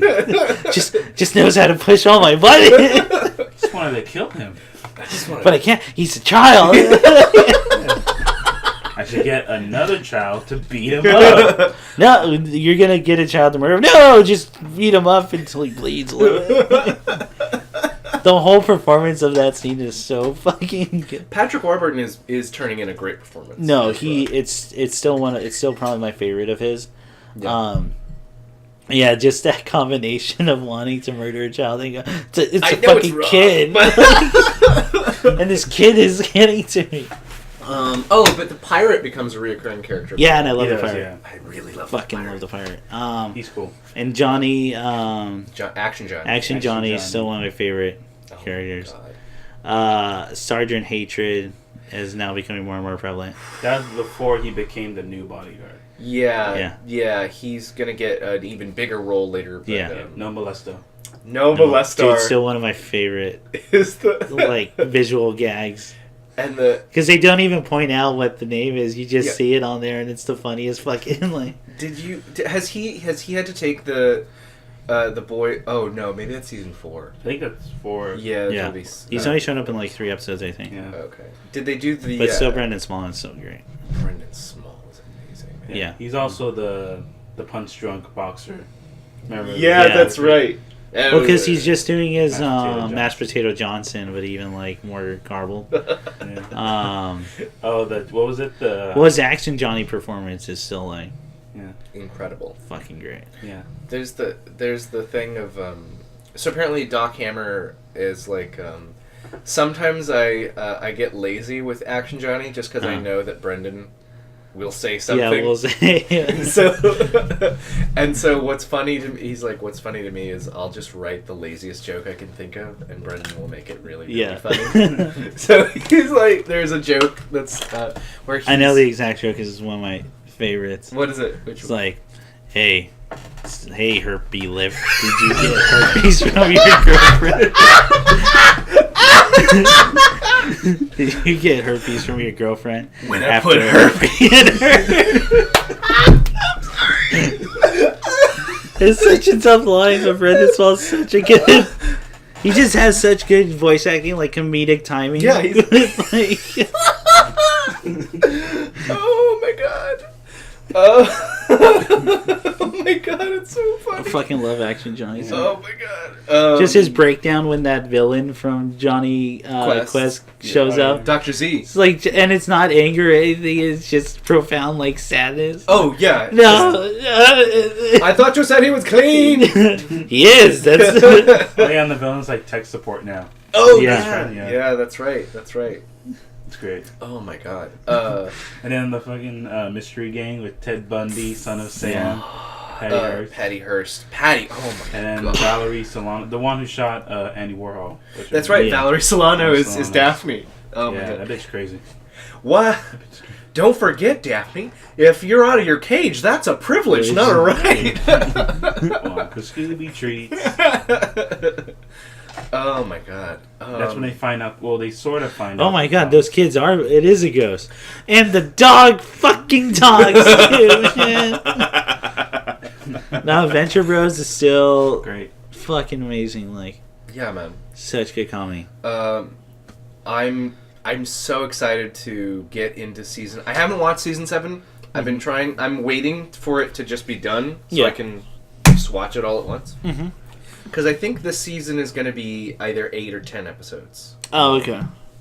But oh my god, I'm hearing things. I'm hearing Yeah. things. Okay. I'm hearing things. I'm excited because it's the newer stuff where my brain like gets fuzzy Okay. on the episodes. I only remember certain ones. For sure. So that's gonna be great to watch. Just stuff I don't actually know. Mm-hmm.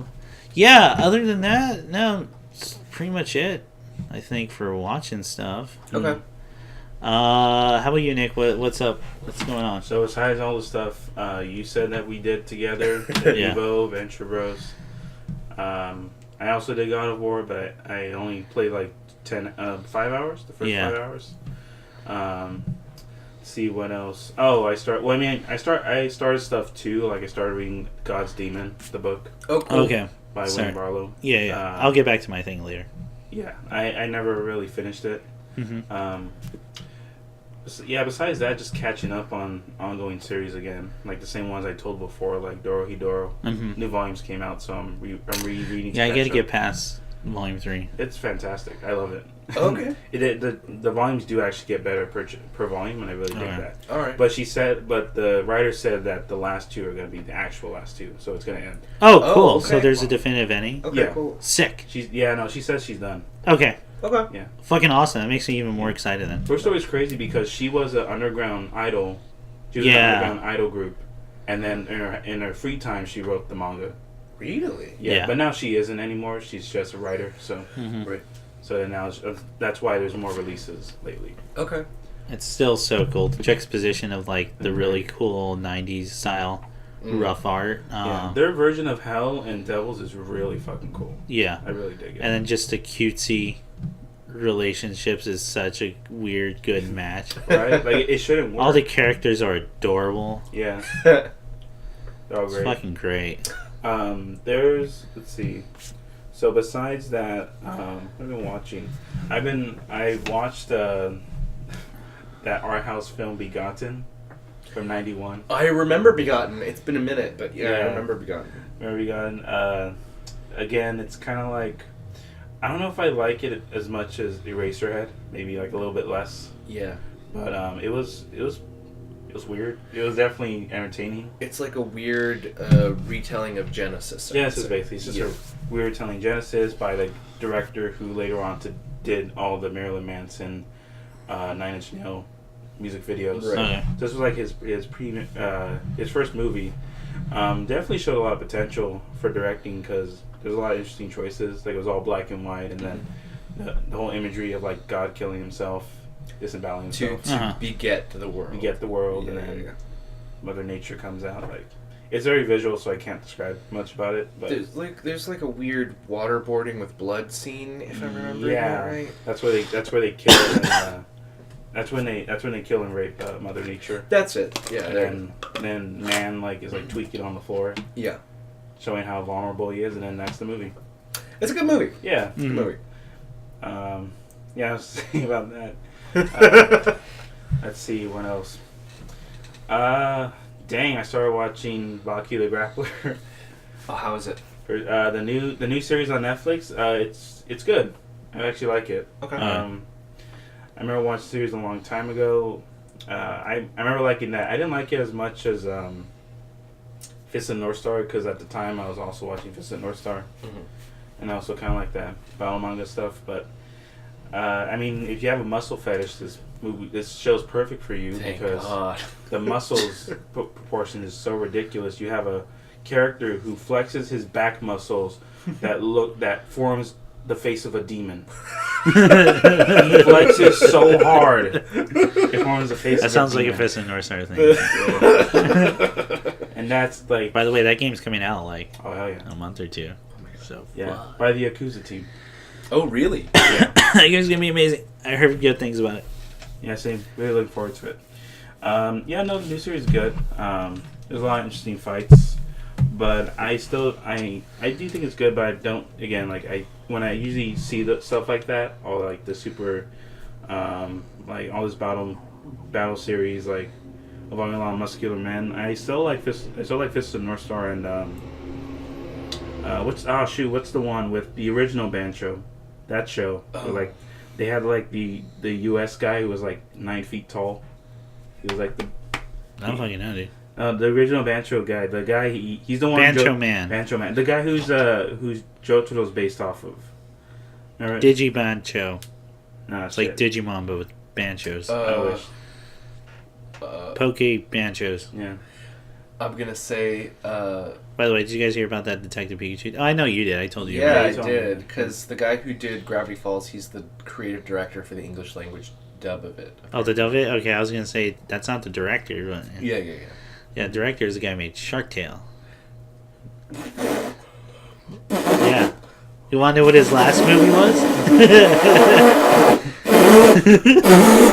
hey, you want to know what his last movie was? His last movie was the Goosebumps remake. With Jack Black. Really? Jack Black, yeah. Do you know what his movie before that was? What? Gulliver's Tales with Jack Black. Oh, come on! Yeah. Shark Tale. Did he do Shrek? I thought he did one of the Shreks. No. Oh, he didn't. Here's what I found out, just to add a cherry onto you. Okay. I was at the movies, and I'll talk about that later. Uh, They're already advertising this October. There's a sequel to Goosebumps with Jack Black. yeah, I heard about that. What? How? They resolved all my questions in the first one.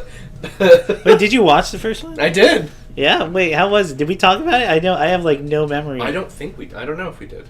All right. Well, Nick, you finish your thing, and then we'll talk about the Goosebumps Goosebumps. movie. No, some of them. Wait, the Jack Black one or all the TV One of my movies? Hey, I just gotta say one of my favorite moments in college was a professor of mine talking about Goosebumps, or like how she read it. What? She was like, because I asked, because she had briefly mentioned it, and I was freaking out. Right. It's like, fucking what? Like, just asking her about it. She was like, yeah, it seemed like one of those things that was like mysterious, kind of like book to read as a kid. It was dark and like something sexy about it, like because she read the one of this scuba diver like dying of the bends. Deep Trouble. Yeah. Yeah. See that. It's like, so say cheese and die. Like, what's your? What about say cheese and die again? What about Monster Blood 3? Yeah. What about Toe Jam? Is that one? No, the Toe Jam camp. Camp Jelly Jam. Camp Jelly Jam. There's like one. I know there's like one about toes. Aliens. I'm sure there was one about toes. You're At one point, yeah. Piano Lessons Can Be Murder. I always really liked Attack of the Jack-O-Lanterns. That was a fun one. Slappy 2. The Slappy Night of Living Dummy 3. Yeah. Slappy's Bride. Monster Blood 4. Monster Blood 4, where the Monster Blood was blue. Yeah.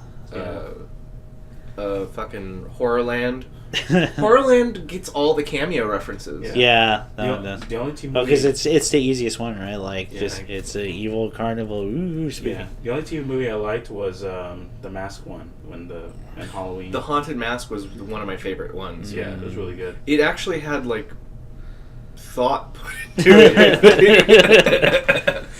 That was pretty great. Yeah. Okay. Sorry. Go on. I mean, because mostly I just been playing a lot of stuff. For instance, Okay. I got Sleeping Dogs Definitive Edition for the PC, so just replayed that because I had the original PS3 when it came out. Okay. Version. Yeah. How's that going for you? It's weird to see that game in 60 frames because I'm used to the 30 frame game. Yeah. Okay. So it's very weird, but overall it's still a fun game. Is your Wei Shin? Is your Wei Shin still only wearing boxers? Yeah, that's Good. the only way to play him. There's only two ways to play as Wei Shin. Yeah. Always in boxers or in the blood tuxedo. Blood tuxedo.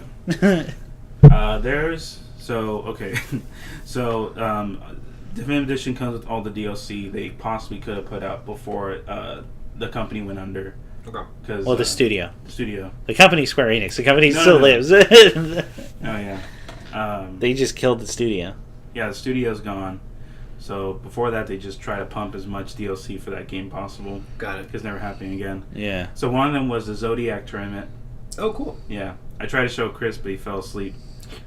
I was really tired of that thing.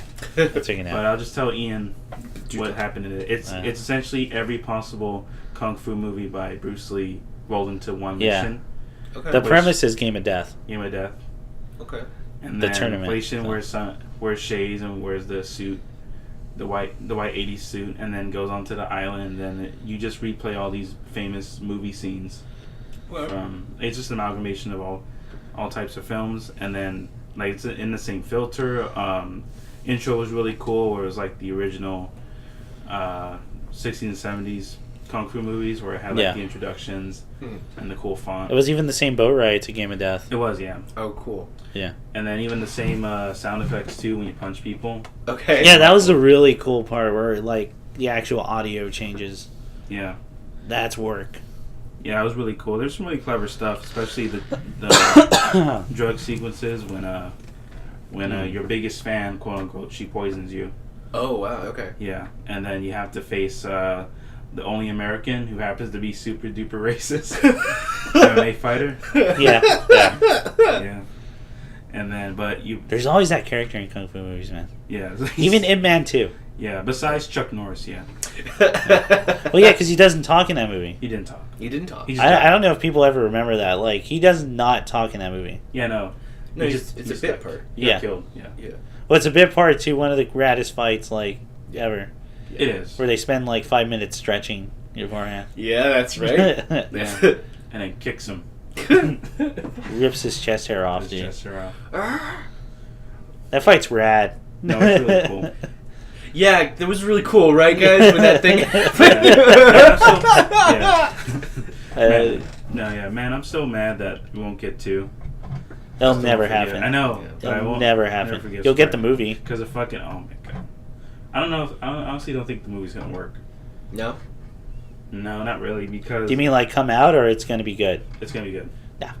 I don't think it's gonna be good. The fight scenes might be good because it's Donnie Yen. It's on the end, yeah. Because the whole game is like, you have upgrade system for being a triad. Yeah. For how good you do as a triad and how good you do as a cop.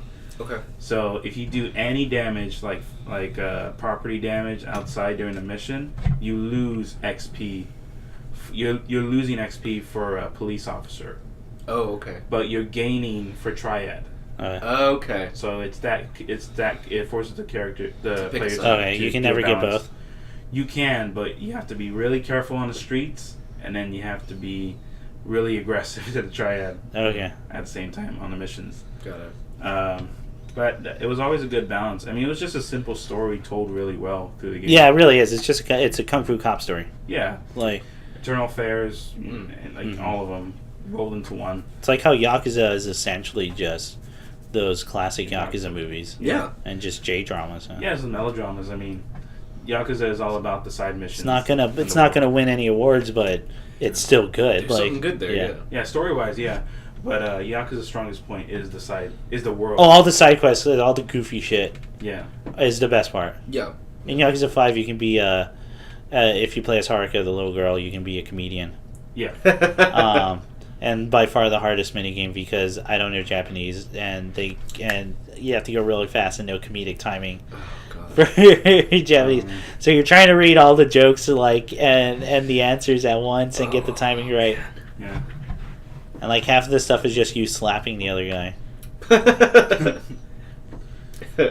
Oh yeah, there was. Fuck, Yakuza's great. Okay, anyway. Yeah, no, the fucking sleeping dogs. When you do all the dating missions and then one of them cheats on you and then you confront the guy cheating on your girlfriend's cheating on and then he asks you who are you and then you press Y to say wait shit motherfucker, who are you? That line may have transcended that game. Yeah, like him and Dog Eyes. That and Dog yeah, Eyes. and Dog Eyes. Ooh man, I still hate him. Yeah, Even when he got killed. You deserve this. Like the biggest Well, whenever they show a trailer for that Sleeping Dogs movie, the end line better be, "I'm Wei Shin, motherfucker. Who are you?" Like, if it's not, it should just be a black screen too. Yeah. I shouldn't even, because I'll know the scene. Yeah. I'll know the scene. But like, Yeah. I just need that line delivered perfectly in it. Yeah, you had a lot of big names in that one too, in that game too, like Emma Stone, and then the Yeah. original actor of Shang Tsung in the Mortal Kombat film. Yeah. Wow. Yeah, he was the villain. he was the villain in that game. Is he okay? I was gonna ask, is he like the final boss for the Zodiac No, thing? Because that would be perfect. that'd be sick. I don't know if he That was would for be the that, actual perfect. but I do know he was Big Smiley. Yeah. Oh, okay, cool. Yeah. So besides that, I'm playing so much Puyo Puyo Tetris. It's honestly uncomfortable. Yeah, Nick's gotten pretty good at Tetris. Are you starting to see blocks all over the place? Sometimes. But you got to do it for 6 hours apparently, like every day. No, 6 hours on the course of a week. Okay. You've more than surpassed. Yeah. I actually have. But no, that game's always fun. So, did we talk about Tetris Effect? We've talked about Tetris. Yeah, as soon as E3, Effect, the big so- E3 roundup. Yeah. It's Tetris Effect, Devil May Cry 5, Metal Wolf Chaos, Yeah. and Sekiro, and the Kurosawa one, that By Sucker Punch. Sucker Punch is doing. Yeah. Those were the big five in my opinion. Yeah. Oh yeah, Smash was announced, but I guess, yeah. but But, that's not. Metal Wolf Chaos was the hype for shit. It ever. was fucking sick. Oh, sorry, I had something for Metal Wolf Chaos real quick because I was Please. telling Chris a story. Yeah. There's an article that. Came Oh wait, out. hang on. Sorry, I want to know. Ian, do you know anything about Metal Wolf Chaos? Do you? Do you actually know? Vaguely. Oh, okay. You got to play that game, dude. Yeah. Like, When it comes out. at the very least, you got to see all the cutscenes and all the dialogue Okay. because they're A+. Okay. All right. Yeah. Yeah. It's the Oh, most fuck. American game ever. If made. anything, I just turn you on to a Let's Play and it'll be like the most entertaining thing. Send me a thing. Yeah. Yeah. But I was gonna say. Oh yeah. So. And then you'll get why Tetris. we're so excited. So the thing I brought up Tetris Effect was that there's a great video a YouTuber did, Nick Robertson. He used to work at Polygon, but now does a YouTube channel Yeah. of his own journalism, and he got the best Tetris player Really? of the original NES, Yeah. and to play Tetris Effect Okay. in VR. You saw that video. You sent it to Yeah, me. yeah, I remember this. Yes. And there was a follow-up video after that. Oh, I asking- didn't know there was a follow-up. Yeah, so there was a follow-up video, and he was asking Champion, what do you think about what did you think about Tetris Effect, and what's your thing about the way Tetris game is going in general in the industry? And he talked about how the reason he stuck to NES so long is because there's eventually all these spin-off series such as Puyo Puyo, Tetris Annihilation, and then Tetris Pokemon. Attack Tetris is Attack, an entire Yoshi, yeah. new, like, different competitive The Pokédex, thing. yeah, where they all emphasize speed. Yeah. Where NES original emphasizes like articulate placements because there is no time. Yeah. And I noticed that when playing Tetris in Puyo Puyo was how much all the challenges were get this amount of lines cleared before this time. Yeah. And then like 3 2-star 1-star Right. challenge for how quick you are. So I noticed that, and I personally Rather found than just myself- playing building blocks. Like, Yeah, and there were some missions for Tetris or Puyos that were just try to get this score at whatever time. Right. Yeah. And I found myself doing better on just getting the scores than the time ones. Yeah. So I can totally see the guy's point when he says that. Well, that automatic that addition of just I'm now on a timer Yeah. automatically adds a whole like Other level of pressure. anxiety and stress Yeah. to the gameplay, which is not necessarily a bad thing. Some people thrive in that. But yeah, some people don't prefer that or don't. And there's always this weird argument. There's always this thing of like, I guess it's artificial, like upping the skill ceiling. Yeah. We're just making it faster is the way to go. Which is not untrue. We see that a lot with like character action games or like fighting games, Yeah. where just if you make it faster, the input has to be more precise, and you have to think faster. But, Yeah. it's always an interesting thing for me for video games. Yeah, like if you can't, like if you don't like the motion of a game, then Yeah. there's a whole motion argument, right? Yeah. Oh yeah, how many times have you played a game and you immediately move your character and go, ah, like, Yeah. Dude, I don't want to play that. I can't go back to Call of Duty or Battlefield. It's too slow. It's the hardest, most important thing in the world, like for Yeah. video games, I think. The moment you touch a controller. Yeah, after I played Titanfall 2 or back when I tried the demos of Quake 2 when it came out. Yeah. And Doom and fucking Doom. Like, Doom is perfect. it's like everything else is too slow. Yeah, it's perfect. Yeah. FPS. They just dropped the bomb and said this is it. Yeah. But yeah, no, there's some times where I just feel like some games I can't stand the motion or it's just too slow.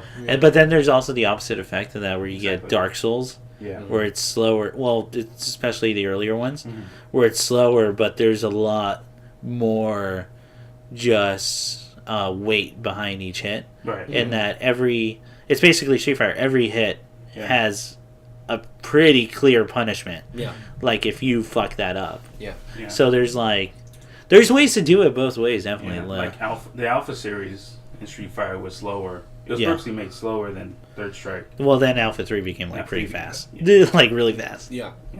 But so I think I'm alluding to with the Tetris thing is that he was asked like, did you like the game? He said, yeah, and I would buy it for fun, but I don't see myself competing in something this fast.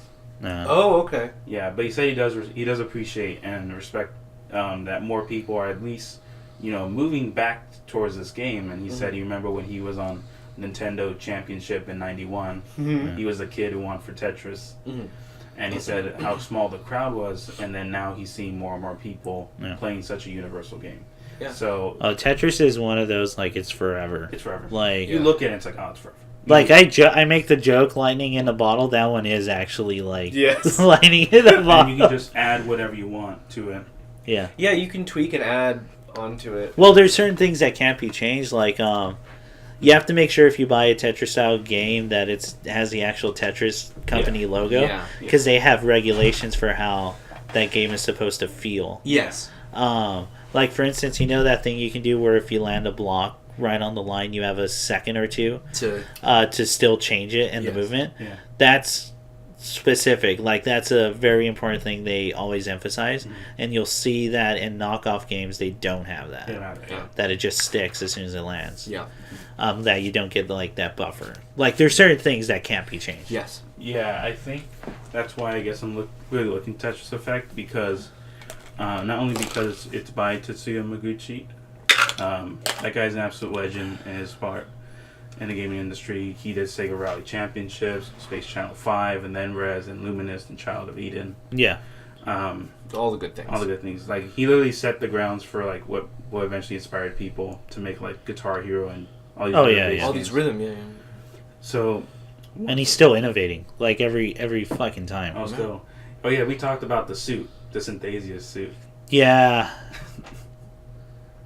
Because to me, I don't get it. but You have to feel it. but I guess I would have to feel it, and I want to feel it. Yeah. But that one looks like the most pretentious way to play a video game. But I'm like, oh, I want it. I want. Yeah. I want to be hooked up to a suit and play Rez. When I see stuff like that, it makes me think about in the last season of Community, where Jim Rash's character buys a VR computer system for filing. Oh yeah. And it's just him and Was this like the Yahoo ones or? those were the Yahoo. Okay, I ones, never saw those. It's like him in a goggles and gloves, strapped to this treadmill thing, and he's like, he's making all these crazy arm gestures in the air and gasping. I just changed the time. That treadmill thing's real, right? Yeah, it's not a treadmill. It's you wear these shoes with wheels on them, and you're perpetually going forward. Oh my god, it's so. It's How do I delete a file? Yeah. And then he fires an imaginary arrow. You've duplicated file. No! And then he grabs it and shoves it under a fountain to drown it. It's so good. It's so good. Oh my god. Sorry, Nick. Yeah. No, that's great. I remember that scene. Tetris Effect's gonna be the raddest shit. Yeah. Yeah. Did I talk? Ian, do you know about the Decahexatress? Did we talk about it? Yes, Yeah. we talked about the Decahexatress. It was in that video. It's 16 16 bars cleared all at once. Yeah. And he got like 18 or something. Right? Yeah, he he got did. like a And then he pulled the thing, and he drained the meter, and then it stops time, and then Yeah. And you get the like whale music and Yeah. all that stuff. because It's fucking rad. yeah, because you depending on how many lines you clear, that's how many layers of the song you'll hear next. Yes. And that's fucking genius. It's That's beautiful. just straight It's up gonna be dope. genius. It's beautiful. Oh shit, there's so much. Yeah, I'm really looking forward to that. Oh, speaking of layering music, did you, Ian, see that thing for Devil May Cry 5? I think About you showed me music? a trailer, but I don't Oh, know. okay. By the way, you should see the new trailer. The new trailer is fucking awesome. Okay. And stupid and amazing. I can't wait for that fucking game to come out. Okay. They have this mechanic in there where while you're fighting, layers of music are added based on your style meter. So not how Ooh. much damage you're doing, just how cool everything is looking Okay. and doing. Till you have to get, and then I forget what rank the chorus comes in, but layers keep going until you get like triple S, which is Smoking Six style. And but I mentioned this because in the latest demos and reviews for magazines, there was a complaints across the board of, yeah, we love playing the game, it's just there's no music going on. And then that was revealed later, Okay. and then everyone realized, oh, all the reviewers were just bad at the game. Oh my god. like And it's couldn't- Cuphead all over again. Yeah, That's and just fantastic. couldn't play the character. Well, the character action games always have a curse of like, Not getting good ratings. yeah, because you have to dedicate time. It's like a fighting game. You Yeah. have to dedicate time to get good, like at that game. That's why Wonderful 101 got a 7. Even Yeah. though it should get an 11 for that ending. Do that. And he's a fucking We're talking, for those who don't know the Wonderful 101 ending, Mhm. I won't bring it up because I think you should go buy it and or like try to support it. Yeah. All I'll say is it's Gurren Lagann levels Really? of ending and just great climactic finish. Well, do you know? Do game reviewers get early access to games ever? Some do. It depends if you get the request. It depends if the company and the publisher wants to do it. Okay. Usually it's a bad sign if the publisher doesn't do early Yeah. Same. because with it means they don't have faith Yeah. in the project. Yeah.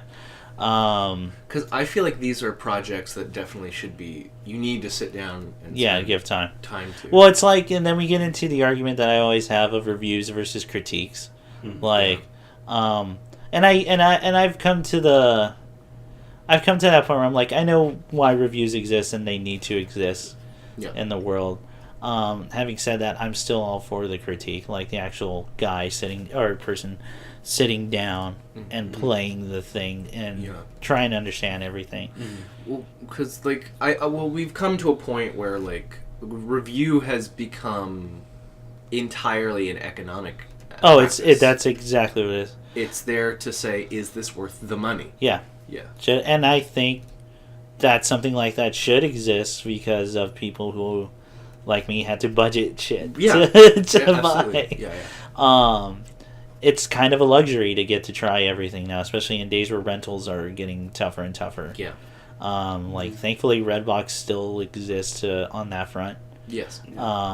But video stores, it's harder to rent stuff now. Run stuff, yeah. And to try stupid bullshit that you probably wouldn't Yeah. buy because no one gave it a good review. Yeah. And you're not going to waste your money on 7 or 6. You're going to try to buy the 10. Yeah. The only time seeing someone play it would cripple sales is if the game sucks. If you see gameplay and you don't like it. Oh yeah, then that's you getting don't into a buy whole it. different argument. The argument that Let's Plays Oh, that one. take away sales. Only if the game sucks, I think. Yeah, that's what I would say. Well, there's two situations. Only if the game sucks and it's a narrative game, such as Telltale or anything. But even then, if you're not interested in buying it and just want to see it, then you probably weren't going to buy it anyway. You weren't going to buy it anyway. Or most of the time, what happens with most viewers is they see it for the first hour or so of gameplay. And they go, okay, no, now I'm interested. I'll buy the game. Yeah. And finish it there. That happens 90% of the time. yeah. Fake numbers, but Yeah, so Chris talked about with the Let's Player thing. It originally came from an interview with the director for the previous head writer for Naughty Dog for Uncharted 1 and 2. Yeah, 1, 2, and 3. Yeah, the and good writer. Yeah, and then she left. She left to do her own thing, and then they had the new writers from Last of Us to do 4. Okay. Yeah. And the Chloe spinoff. So she was asked like, well, why the sales will triple, even though the budget's getting higher? Why is the sales getting lower? Right. At least at the time. Yeah. She blames Let's Plays. Yeah, she said it wasn't because people aren't buying; it's because people are watching them online, and then as many YouTubers pointing out, citation needed. Right. Yeah, that's my number one argument. Where's For me, it's just citation? Yeah, for me, it's like, can you at least? Yeah, same for you. Like, if you do, what's think your that, research? Where can you you at least? Yeah. Is it just a feeling you have? Because it sounds like just old person the gut feeling. Yeah. blaming younger new thing. generation. Maybe, I don't know. I think it's a that seems like a misunderstanding of her own medium Yeah. because video games are active. Yeah. But you're like, unlike television or a movie, which is passive. Mhm. Like, so unlike if I were to sit down and watch, I don't know, Game of Thrones, let's say, and just watch it, why should I buy it? I've just watched it. Yeah. Yeah. But that's not the same as like, well, I watched someone play the first hour of Mario or whatever. Yeah. Now, like, but that's a different experience to playing the game. Oh yeah. Yeah. But It's still, I think it's still people think like for whatever reason movie is the highest form that visual story could be told yeah. because of like, well, the video game has to be adapted into a movie. That's the only way. It's Yeah. it's the next highest step. Well, no, not actually. It's whatever utilizes their own medium like fully well. Like we're still stuck in that. I think we're still stuck in that mentality at sometimes. Like with the Ass Creed movies and like Tomb Raider movies. Well, those are usually for big games, and the thing is, Yeah, but again, Triple that A's, goes into the triple thing. What's the highest form? Like, But I really don't think there is any. But I agree. just, well, no, that's my point. Like, there, Okay. But it's not, there's an attitude Yeah. that exists. I see. especially with like game companies, movie like companies, Oh, okay, my bad. because it makes the most money. I think. Right. I feel like there is a snobbery Yeah. that still exists, and that comes down to like the people who of academia. Uh-huh. Yeah, guys, Yeah. I'm going there. Yeah. But like when you're talking about like people who deconstruct art, there's whole swaths of the creative process that are just discounted as disposable, as garbage. Yeah. And the idea that a video game can't have something meaningful to say is it's really writing off a lot of work, effort, and attention that people give to Oh this. yeah. And that arguments I think become luckily more and more ridiculous, You just shove especially with like the indie scene. Yeah, that's fine. You just shove res in their face. Yeah. Yeah, Rez is beautiful, is amazing. There's wonderful narrative work being done on bunches of games. Yeah. And other games. Automata. I mean, we can be here forever and just point them out. Yeah. Yeah. But the thing with that is that also she writes for triple. Yeah. Like She writes for quadruple games trying to be movies. Trying to be movies. And I don't mean as an insult as much as it sounds like, because no, those Uncharted series is good. It's good. Yeah. It's really good. Yeah, I was completely satisfied with 4 even. I think 4 was better than 3, and that's all I wanted. Okay. Yeah, that's what I would argue. As a whole, yeah. But, Uncharted 3 was the whole thing because it was rushed for Holiday? PlayStation. And it had to follow Uncharted 2. Yeah. That's the biggest thing it had going for it. But yeah, I can see, again, it's like you can see someone's argument. I just wish she gave evidence or citation for that. At least in that interview, like a lot of stuff, like I've seen a lot of arguments for certain things where I thought, I could see that, but can you at least like back that up with any evidence? With any evidence? Yeah. Like, can you at least show me what made you think that? Yeah. It's always a weird topic, especially with the art thing with games, because there's just some things you can't do. It's just some things you can do with games that you can't do with others. Yeah.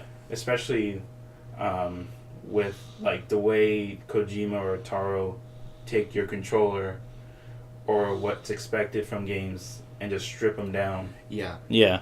The way they do, and you can't do that with movies and TV shows, and at least in that way. That's something that's active. Other than with like playing with tropes. You like tropes or like visual.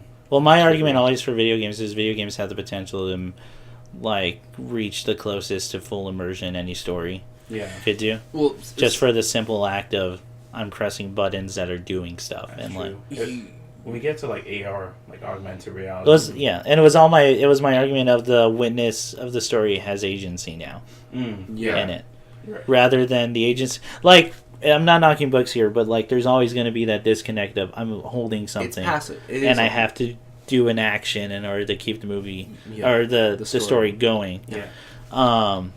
Movies kind of reach that a little bit closer to full immersion that you don't technically have to do anything.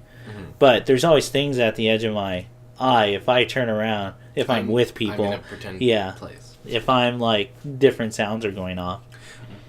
And I would actually go one further. I think video games eventually will have the ability to add complicity.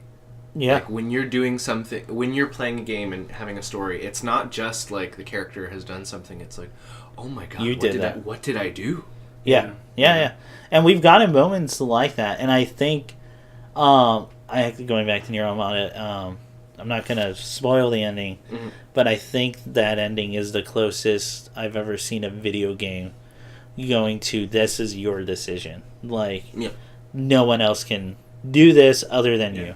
That was one of the actual times I felt like my choice mattered in a game. Oh, yeah. Was that last... Oh, my God. Can't spoil, but it was just tears. To me, it's the closest I think any video game has ever gone to that. Like... Yeah. It's always one topic. Speaking of video games, I just want to mention one thing. I got the magazine A Profound Waste of Time, which is a video game magazine that's just from people in the industry, from writers, from journalists, writing about their love for video games and why they love different aspects of it. Yeah. It's probably my favorite video game magazine now. Oh, okay. And I can't recommend it enough to people. I'm not completely finished with it. But boy, it's like one of those things where I'm reading it and I go, I want to write like something for this magazine. This is totally my jam. Okay. Highly recommend it to everyone. I think they just got a second batch of like magazines that you can buy now. Cool. Nice. Yeah. So I'll show it to you later because you should definitely check it out. Okay. Yeah. So I guess that's me. Okay. Ian, what's up? Let's see. Do you want to talk about Goosebumps before I get into the rest of that Sure, stuff? let's talk about Goosebumps. What were you saying? What were we saying about Goosebumps? It sucked. Yeah. It was a killer that ate toes. It was a killer the movie sucked toes. It did suck toes. It was it was weird. It was just weird more than anything. Like it wasn't even. What was the crowd like when you watched it? When I watched it, it was weirdly. There was a lot of teens. Yeah. Like not even, but like way too young to have really been in that at least in that main period of 90s. Yeah, just where Goosebumps were. Yeah. Like every time one of those book fairs happened, there was just there's 10 new Goosebumps that I don't know about. Yeah, exactly. The crowd all cost $5. And then behind me there was like a bunch of people who were in their I'd say late 20s to 30s. Yeah, who probably like were in it. Yeah.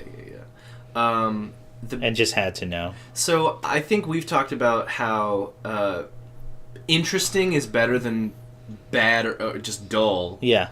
So the movie is interesting. Okay. It makes a lot of interesting choices. Okay. Do you want the basic crux I'm of never it? going to watch it. I'm never going to watch it. I just tell us. Okay. So it sets itself up the way that every Goosebumps sets itself up. It's there's a kid. It's a suburban neighborhood. There's a kid who moves to a suburban neighborhood.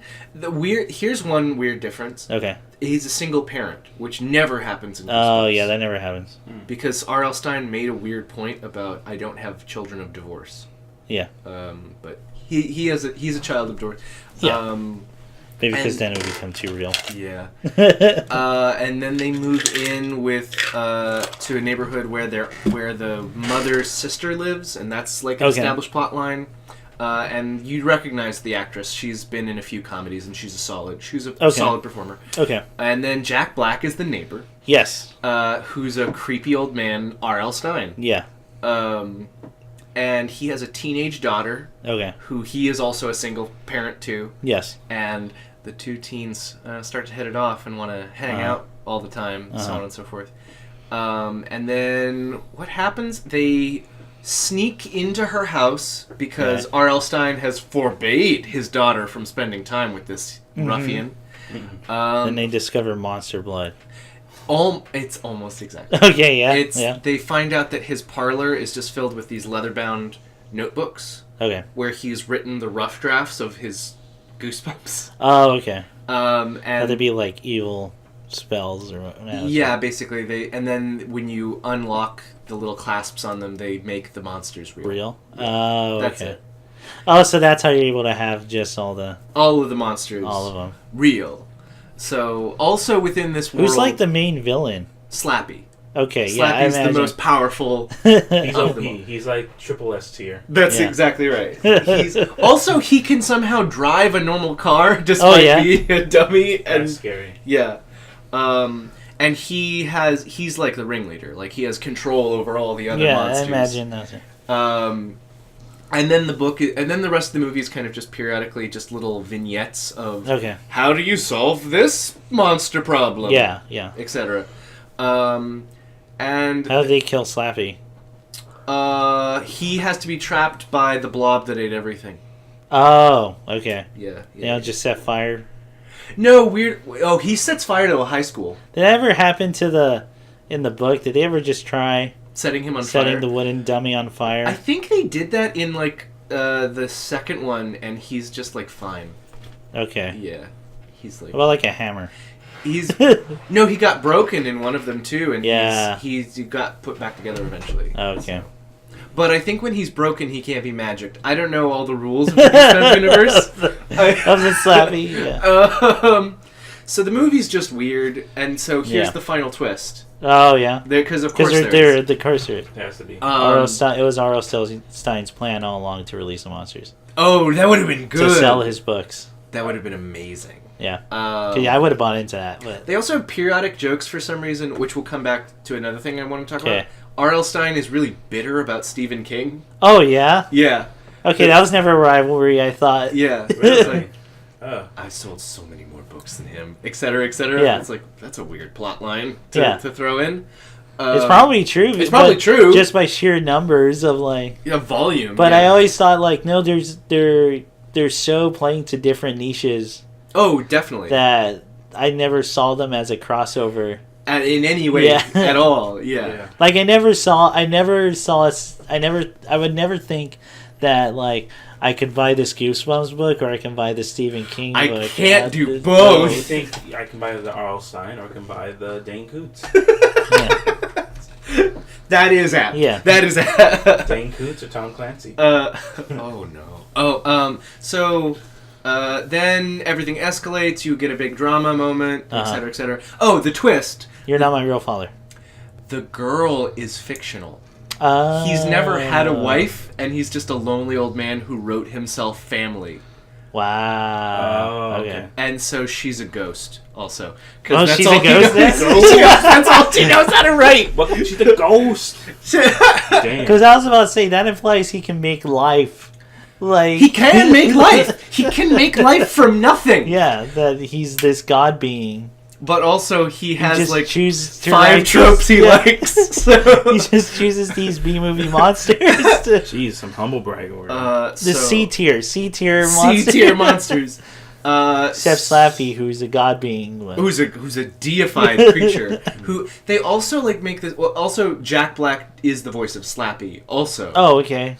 And there's this weird implication that they keep threading through the movie that Slappy is the manifestation of what he really wants, of what R.L. Stine wants deep down, of just chaos and destruction inside, which goes nowhere because it's a children's film, and they can't really flesh that idea out.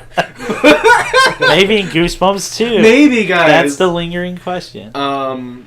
And so the end of the movie is then he becomes not a recluse anymore. Yeah. And becomes a high school English teacher. And nobody knows his daughter's terrible secret. And also R.L. Stine makes a cameo as Mr. Jack Black, who's a teacher at the high school. Shut up. Wow. Okay, that's amazing. It's not the worst. That's like Yeah. if you had told me that on paper, I might I would probably be okay with it. So yeah, The fact that his name is Mr. Jack Black. Mr. Jack Black. Not Mr. Black, or like Oh, Mr. Jack Black. Mr. Black. So that's that Okay. film that happened. So when did Monster Blood show up? I think Monster Blood shows up at a specific. So like the monster. What was your favorite reference? Calling All Creeps. That was fan? a great reference. Oh yeah. Just because they looked cool. Okay. So Calling All Creeps is like an alien invasion story. Yeah. That was good. And it's like little purple raptors in spacesuits. Uh-huh. That's literally it. And they freeze the police department. Oh, that's cool. With ice rays. Oh, So that's cool. so kind of like Animorphs. Yes, it's Yeah. exactly like Animorphs. Did the camera from Say Cheese and Die show up? Maybe. What about the camera from Say Cheese and Die Again? What about the Haunted Mask? The Haunted Mask was in it. Nice. Carly Beth was in it for like a minute. Okay. You could tell. Yeah. They. What about the Ghost Boy Band from the Choose Your Own Adventure Haunted Mansion Dude. book? That one's sick. I love that reference so much. What about the... I'm not making that shit up. No, Everyone it's go real. look it up. Go read it. Or the scientist monkey possessed by a demon in another Pick Your Adventure. You know what? I believe he's a prominent member of Does the- anyone get the Bends? No one gets the band. What about your superhero friend from the Choose Your Own Adventure book who gets Hulk powers? I was gonna actually say there was a superhero storyline about a supervillain, and he's in the movie. Oh, okay. Okay. Well, that can be from a couple of different ones. Because there's that one where it's the comic writer. Who makes it? That's in the movie. Oh, okay. That's in the movie. The werewolf. What about the bunny? The Isn't there a giant killer bunny. The killer bunny. The Yeti from Pasadena. Yeah. Is a weird reference. It's a weirdly specific one. What else is in that movie? Does anyone get the Bends? No one gets. Think about the bend. No one gets attacked by piranha either. But Yeah. you know. Piranha. What else is in the movie? I mean, there's a lot of references that go really, really fast. Killer gnomes, killer lawn gnomes. Do we go to the camp that's on an alien planet, but you can still see Earth? Right? Oh, yeah. I remember that. I remember that. Toe Jam. Can't- I was Jelly- actually really excited to watch Yeah. that episode of Goosebumps because I had read that one and I don't know if I still have that book.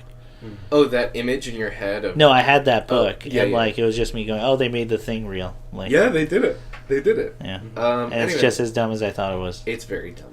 I There's mean, no one because I guess the camera never looked up, or the or that there's somewhere where Earth is in that close of a Sight. view. Yeah. yeah, or the It would have to be like Mars or Venus or or something. the moon. Yeah. So they're on the moon. Yeah. They're on the, Yes, they're on the moon. the forests of the Of Luna. Yeah. So anyway, the movie was neat, Mhm. and I liked it. Cool. So let's talk about what I did this month. Okay. This one. We've actually been going on for quite a bit, I think. Oh, have we? Yeah. All right. Sorry, Ian. Well, But- I'll keep it. I'll keep it. No, Straight. no. So Your pace. I've been shopping around for a new joint. Been looking to move. Yeah. That's How's that coming along? It's tough. It's tough. It's tough, man. It's tough, guy. Yeah. Living in But SoCal. it's this California life. This is everyone wants it. What Everyone can I say? wants. No, there's too many people. There's too many goddamn people. We need a culling. It's too expensive. It's too Because fucking. there's too many people. Yeah. I don't know. Coming back to this. I'm just kidding. Look, I'm not saying I want something to happen to the subway, but if Yeah. someone did something, like, Yeah. anyway, so I've been looking at that. I'm starting a new job soon. Yeah, you congrats know, on that. Nice. Oh, thanks a lot, man. So I'm doing all that stuff. Speaking of a new job, I need your help on something, but what's that? Oh, okay, sure, Yeah. for sure. So let's see what I've been watching. Oh, well, we both watched Disenchanted. Oh, yeah, I totally forgot. I watched that. You know what? I'm not as bitter anymore as I was when I first watched it. Okay. As people saw on stream. It's fine. It's fine. Yeah. And I was reminded of some really good jokes. There's this joke where they enter a forest and it just says, "Enchanted forest, watch out for racist deer." And they don't address that for like the entire episode until the end. And it's just a deer coming up going, "An elf and a human girl? That ain't right." And then just leaves. Like, Eric Andre is great in that. He's the best part. He's probably the best. Yeah. Though I'm not. Though I like the main character. Bean. Yeah, I like Bean. T Beanie is really good. Mm-hmm. I think we kind of hit the nail on the head, honestly, last time, but we'll just repeat now. The problem I have with it is characterization. Yeah. Is inconsistent. Yeah. Characterization seems inconsistent on the show. Mm-hmm. And also it wouldn't be such a problem, but there's so much dedication to narrative that you end up losing a lot of the joke momentum. Yeah. Yeah. So that sucks. Oh, Nick hasn't seen it. I haven't seen it. It's fine. No, it's fine. Well, I won't say anything big about the narrative stuff, but just to I think the ending's cool. The ending's cool, but I would like follow through on that. Well, that's why you watch season 2, Ian. I guess. I mean, you want follow up on it? You better watch that second season, man. How would you feel if after this they start to ease off of narrative and just get into like episodic and joke focus? I would kind of like that. I either want one or the other. I don't like this weird middle ground that they're in right now. Yeah. I really do want one or the other. Yeah. Because I don't mind the narrative running one, because it can be done, as we've seen with stuff like Gravity Falls. And, Venture Bros has a good balance of that. Yeah. Yep. And Futurama to some extent, although the narrative is like... kind of in the background. Is in the background, except for the episodes that actually put a camera on it. Yeah. No, yeah, I think what they're trying to do, they got to do one or the other.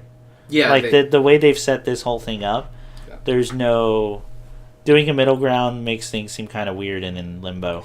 It's all about because there's a part of that middle season where everything is like, well, what's the new problem? And and then they solve it, and then there's the new thing. It feels very, I think, it feels at limbo. I think tonally muddled. Yeah. And it's not clear exactly. Yeah. Also, I completely agree. I don't think they know what to do with the elf. No. Okay. So let's talk about Elfo. Yeah.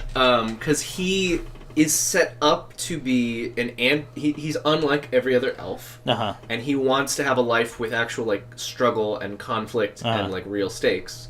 And that's an interesting take. And then almost immediately, as soon as he leaves that little gated community, he's then like comically naive. Yeah. Which seems very different from how he was being portrayed. Like, there should be a level of naivety, but he should still be looking for this. And then he doesn't. Yeah. And then, like... How do I put this? Even when they're faced with conflict, he tries to solve it the most passive way possible. Yeah. Like, he's not... It doesn't seem like he fetishizes it. No. As much as he did in the first part. And then, like, there's this weird part about him being, like a boozy womanizer. Yeah. And that really... It's really with just Bean? Yeah, he's a coward. That's already Bean. Yeah. And that also conflicts with the characterization he's had after that point. He's nothing like that again. Yeah. Ever again. So that's weird. And I think that periodically in the scenes you get moments where the characters just act weird for narrative reasons. Mm-hmm. That is to say, like, Bean will suddenly become responsible and think about other people's needs and wants because it is helpful narratively to not have her be insanely selfish. Well, her hardline seems to be, like, straight up murder. Yeah. Unless it's, but, like, if someone dies not by her hand, it's fine. Yes, exactly. Which is weird. Yeah. That's a weird line to draw. As long as I don't do it.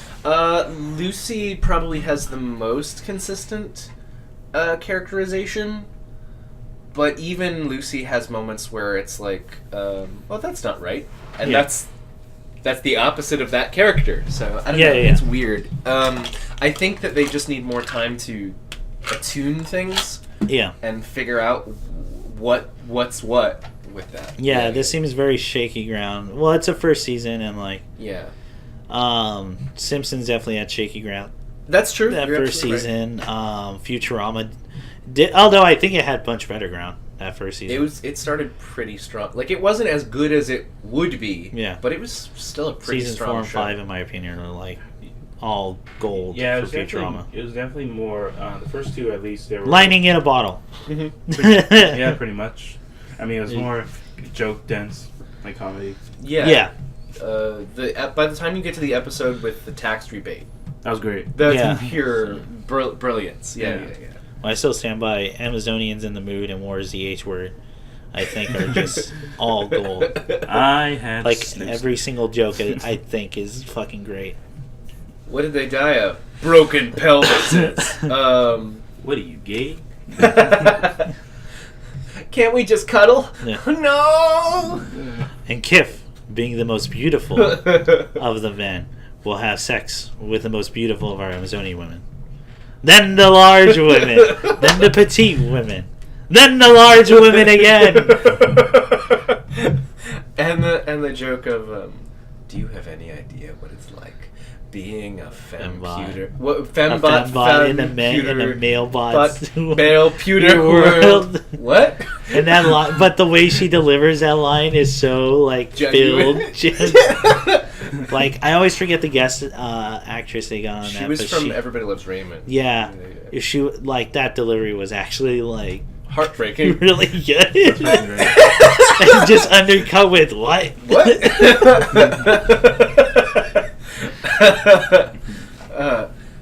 Who's going to speak the words to Rocket Man? He found a way. Oh my god. So great. So anyway, I watched it. It has very funny jokes, Uh-huh. and I'm interested in seeing more of it and seeing how it kind of develops itself. It was enough. It was interesting enough that I carried on through the entire season. I agree. I agree. I think they need to take more risk with their jokes now, because a lot of them seem kind of safe. Yeah, I agree. They had, you know, what was a joke that I genuinely worked and it was good narrative building all at once was, let's put it on the dead prince. I told you I'm still fine.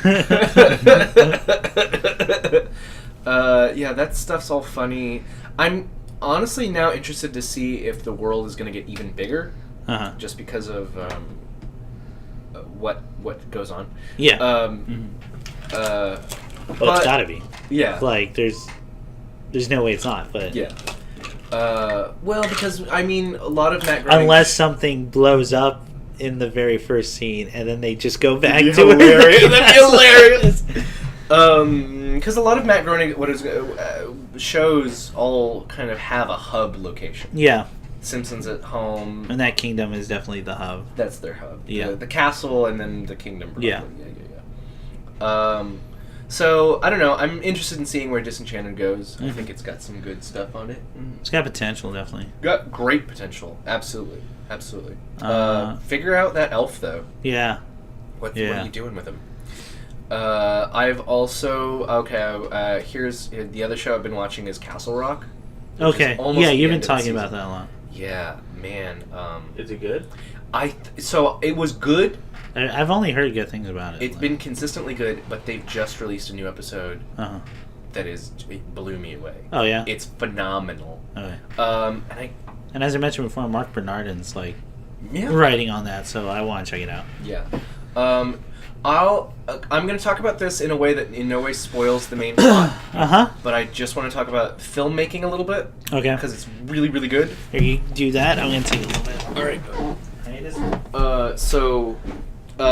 They just released episode 8 of 10. Okay. And the episode... Okay, how do I talk about this without spoiling it? Okay, so Sissy Spacek is in it, Carrie. Oh, okay, cool. And Carrie is playing this woman who may have some form of dementia. Yeah. While living in Castle Rock, which is a place from Stephen King novels where just bad stuff happens over and over and over again. Yeah. And the episode is... so her dementia manifests as her not knowing when it is, or her acting like she's in a different time of her life, if that makes sense. Okay. And she is of the opinion that she is actually living different moments of her life out of sequence.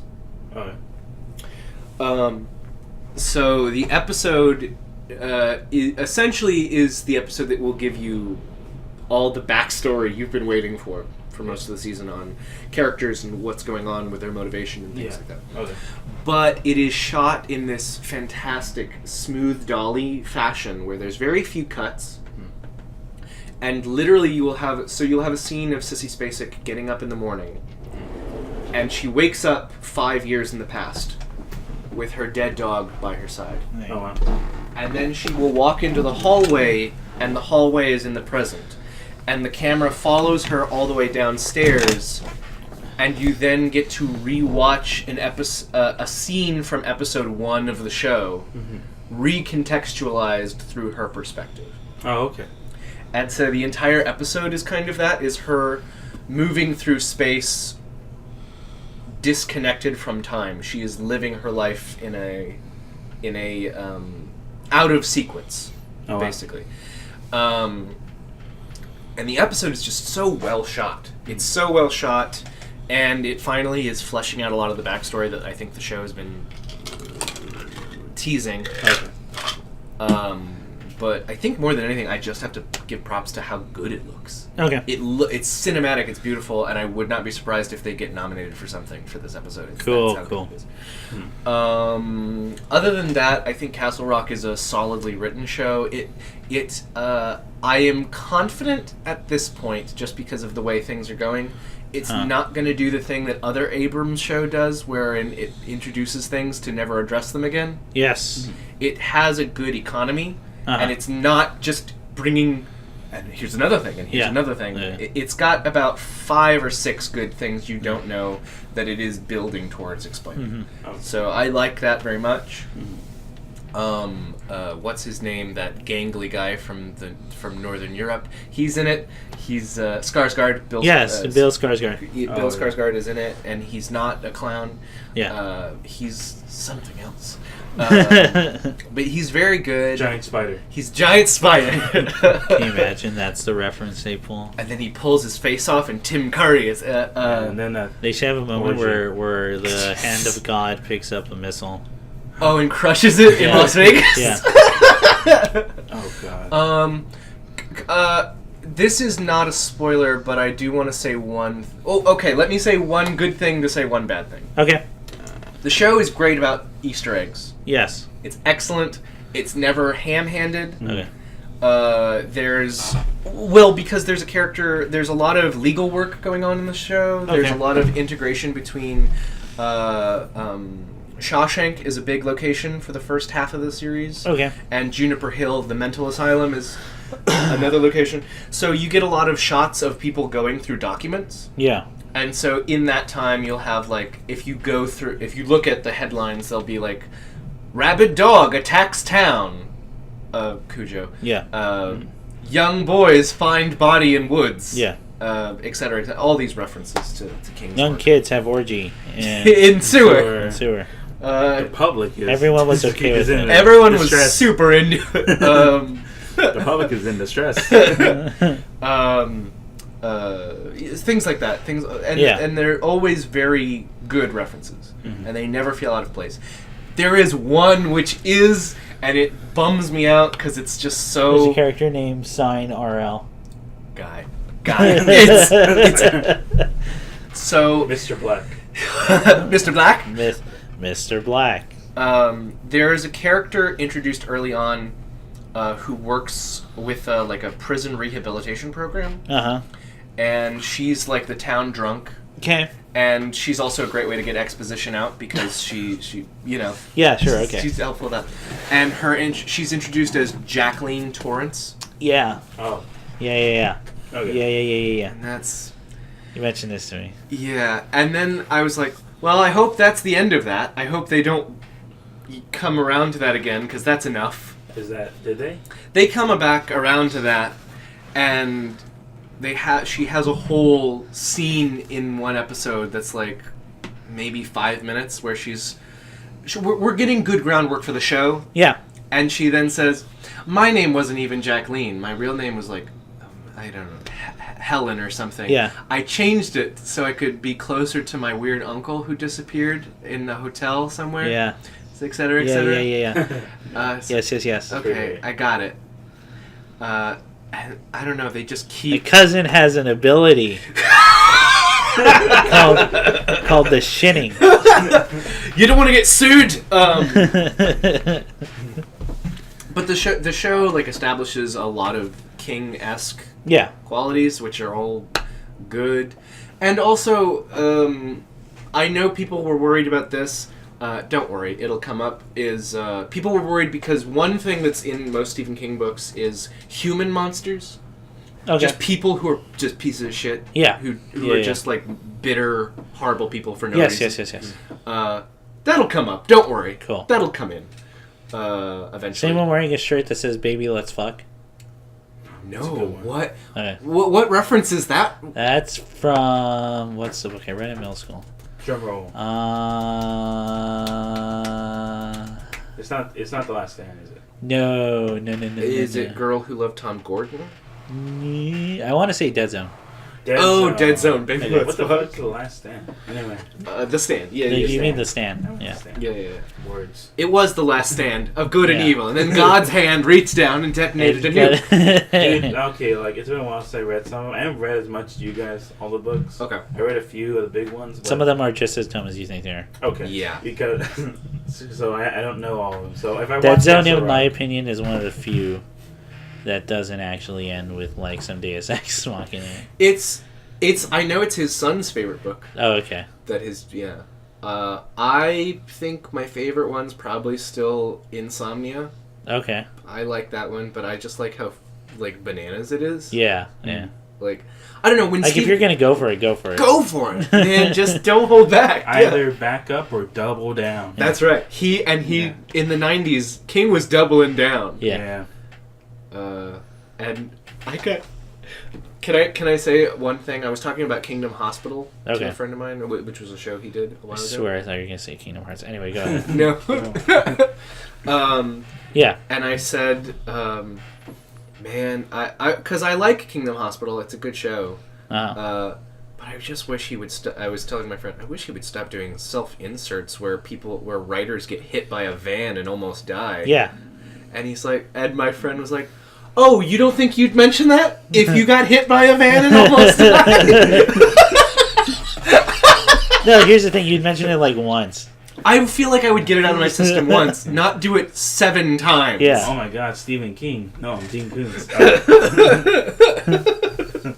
I do like that joke. The show is really good, Uh-huh. and it's going to be an anthology, so it'll jump around a bunch Okay. season to season, and it's already been renewed. Yeah. And if anything, watch it for Sissy Spacek's amazing performance. She's so good. Okay. Yeah. So good. No, it's on the list. Definitely. What else have I been watching? Oh, I went to the movies. Okay. I went to the movies. I watched a movie. The silver screen. You see? I bought me some puppet corn and And I saw one of them talkies. I hope. they had a thrashing guitar. I caught the flick Crazy Rich Asians, which Oh, how's it? I liked it. I heard it's like Actually. pretty good. It's actually I liked it a lot. Yeah. Um, Is my prejudice against rich people going to get in my way, or? oh no, I think your prejudice against rich people is going to fit perfectly. Oh, with the really? narrative. Okay, great. It's going to Great. fit perfectly. Until you're rich. Because I've explained that problem before, where like people have problems, and I go, "Fuck you, you have money." Yeah. And also, like they Unless it's mental health problems, then that's something that money That's- can solve. yeah, right. But then there's like, oh, but my husband, well, you have money. Fucking throw money at it. Yeah. Like, oh, I don't. You know. have shut up money. You have like, These people, I will say, I think. I don't know. My friend said not crazy enough. I feel like they delivered enough Yeah. on the crazy Okay. part. I think Frozen Stratos, our friend Corey, Mhm. really enjoyed it, if I remember correctly. Oh, cool. Yeah. Did he mention the party scene? I feel like the party scene. No, I stand know out to nothing. me. I know nothing about Oh, it. okay. Yeah. Well, I won't spoil it for Yeah, you. maybe I'll watch Anthony then. I'd recommend watching it. Okay. It's really good.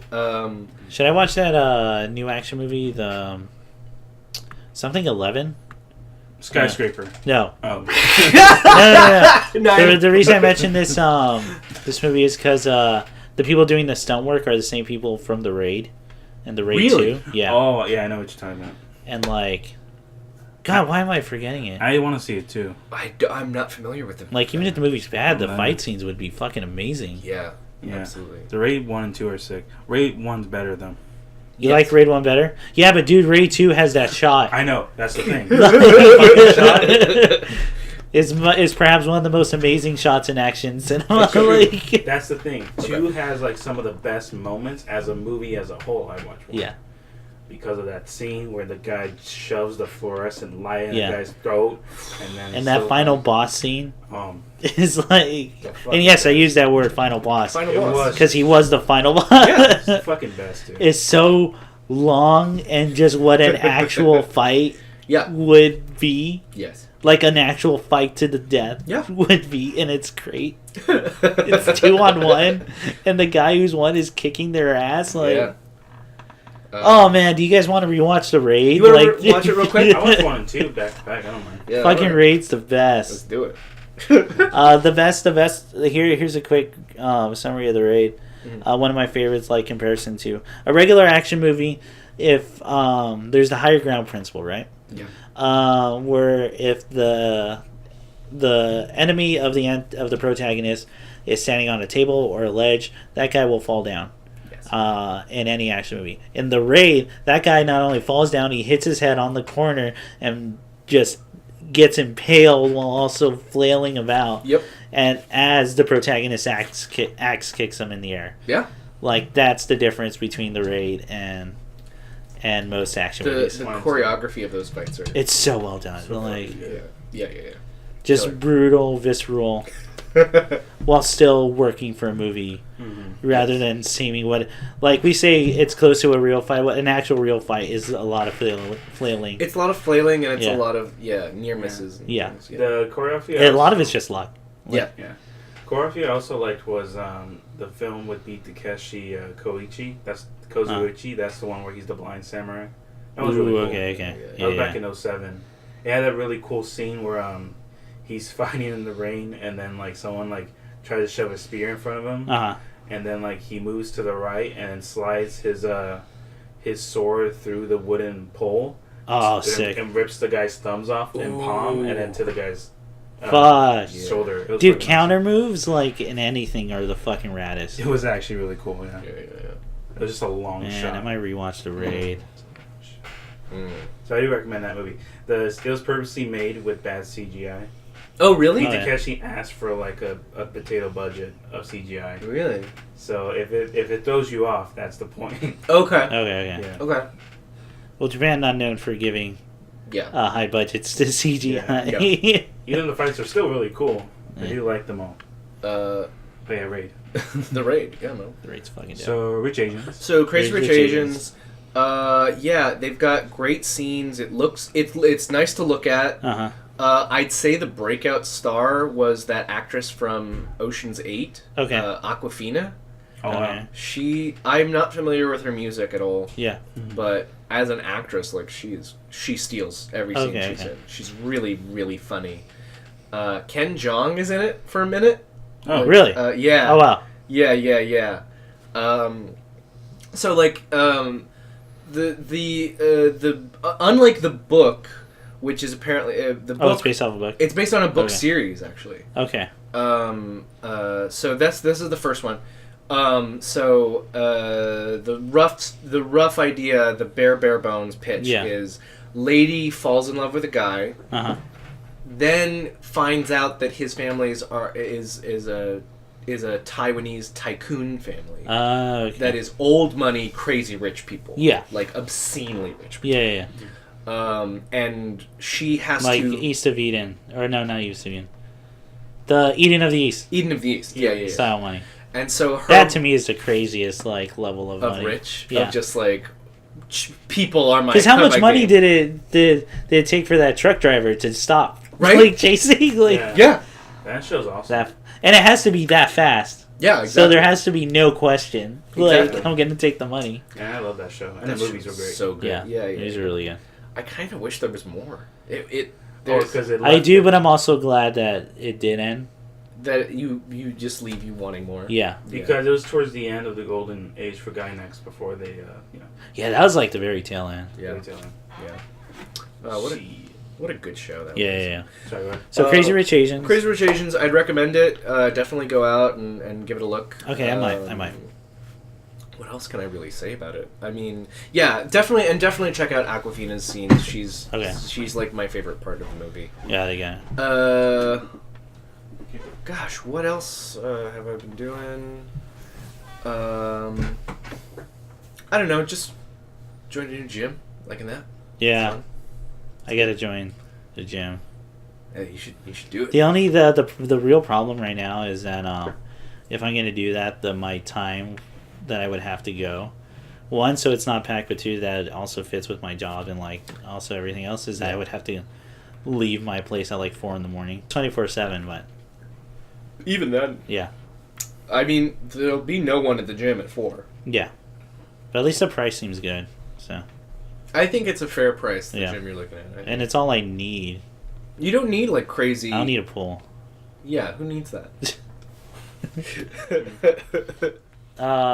Yeah. So anything else, man? Shoot. I mean, no, not really. I've just been, I've been so busy with everything else. You know, Yeah. Getting stuff in order.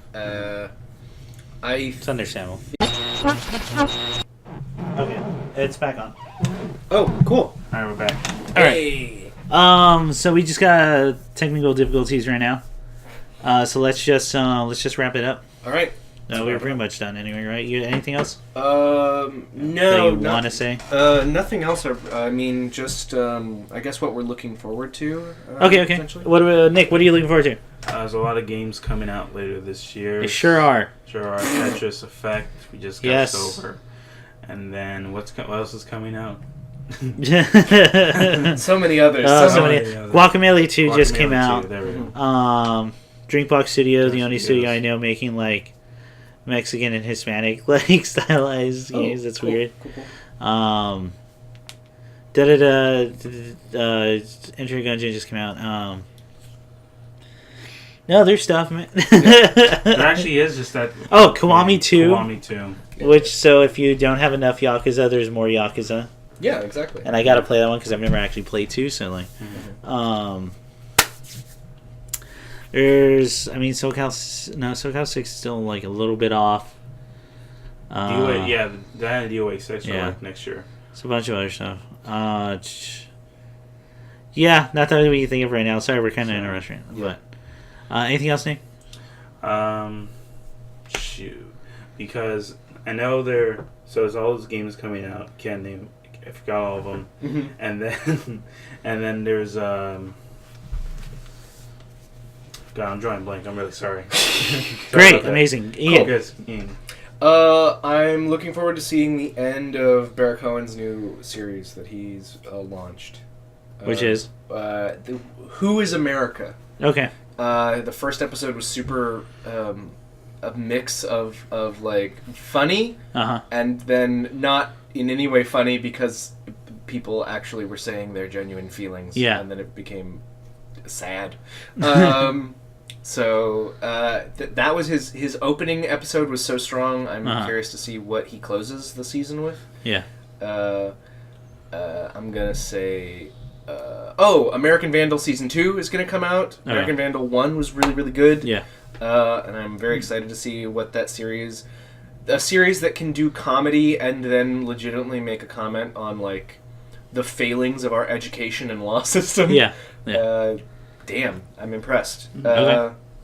Those two, I'd say. Right on. What am I looking forward to? I want to finish A Profound Waste of Time. I want to see if there's any way I could write something for it. It's just me being hopeful, I guess.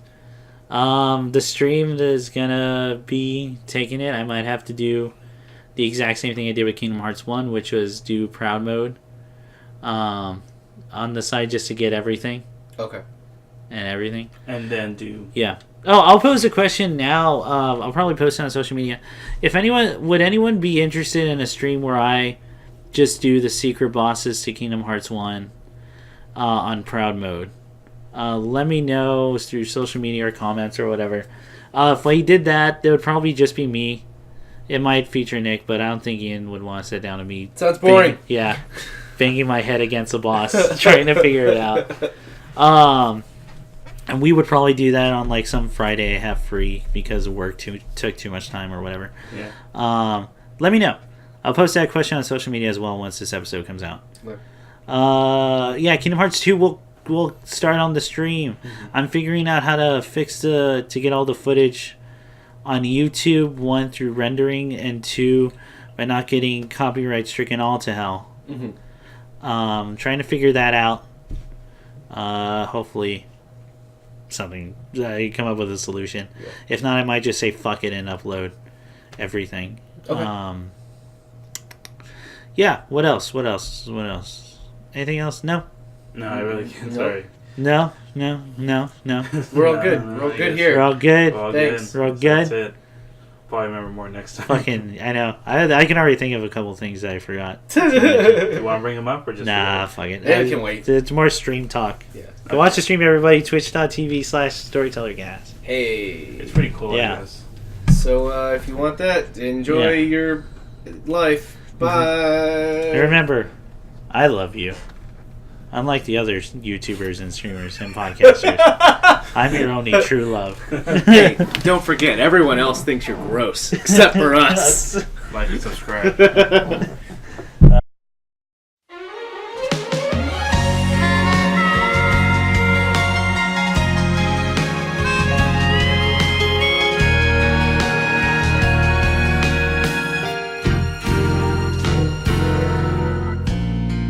Damn, who knew? All the planes we flew, good things we've been through. That I'll be standing right here talking to you about another path. I know we love to hit the road and laugh, but something told me that it wouldn't last. Had to switch up, look at things different, see the bigger picture.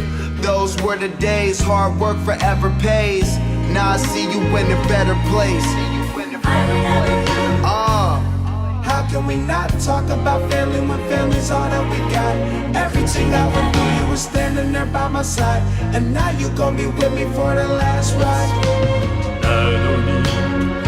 なのにどうしてさよならは言えたの It's been a long day without you, my friend. I'll tell you all about it when I see you again. Come a long way from where we began. Oh, I'll tell you all about it when I see you again. When I see you again.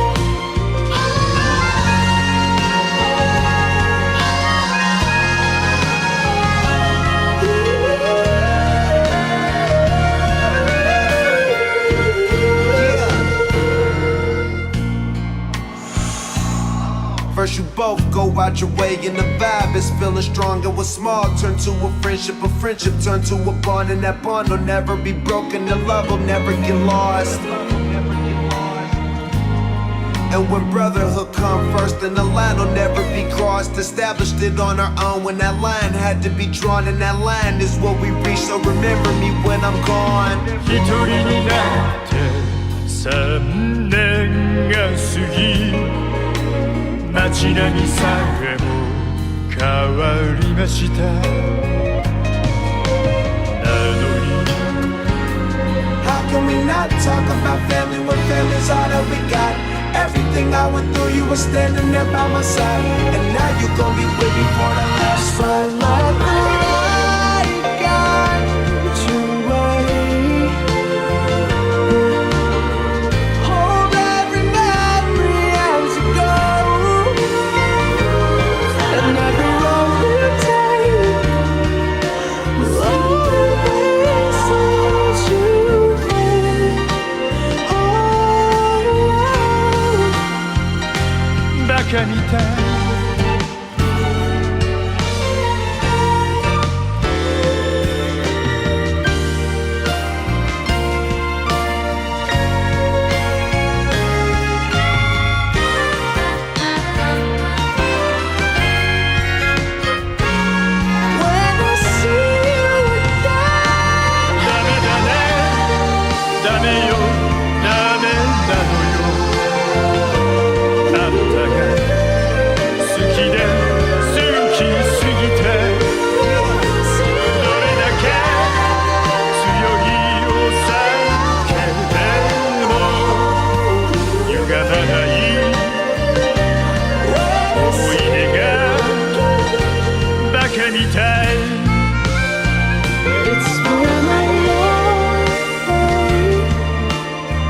without you, my friend.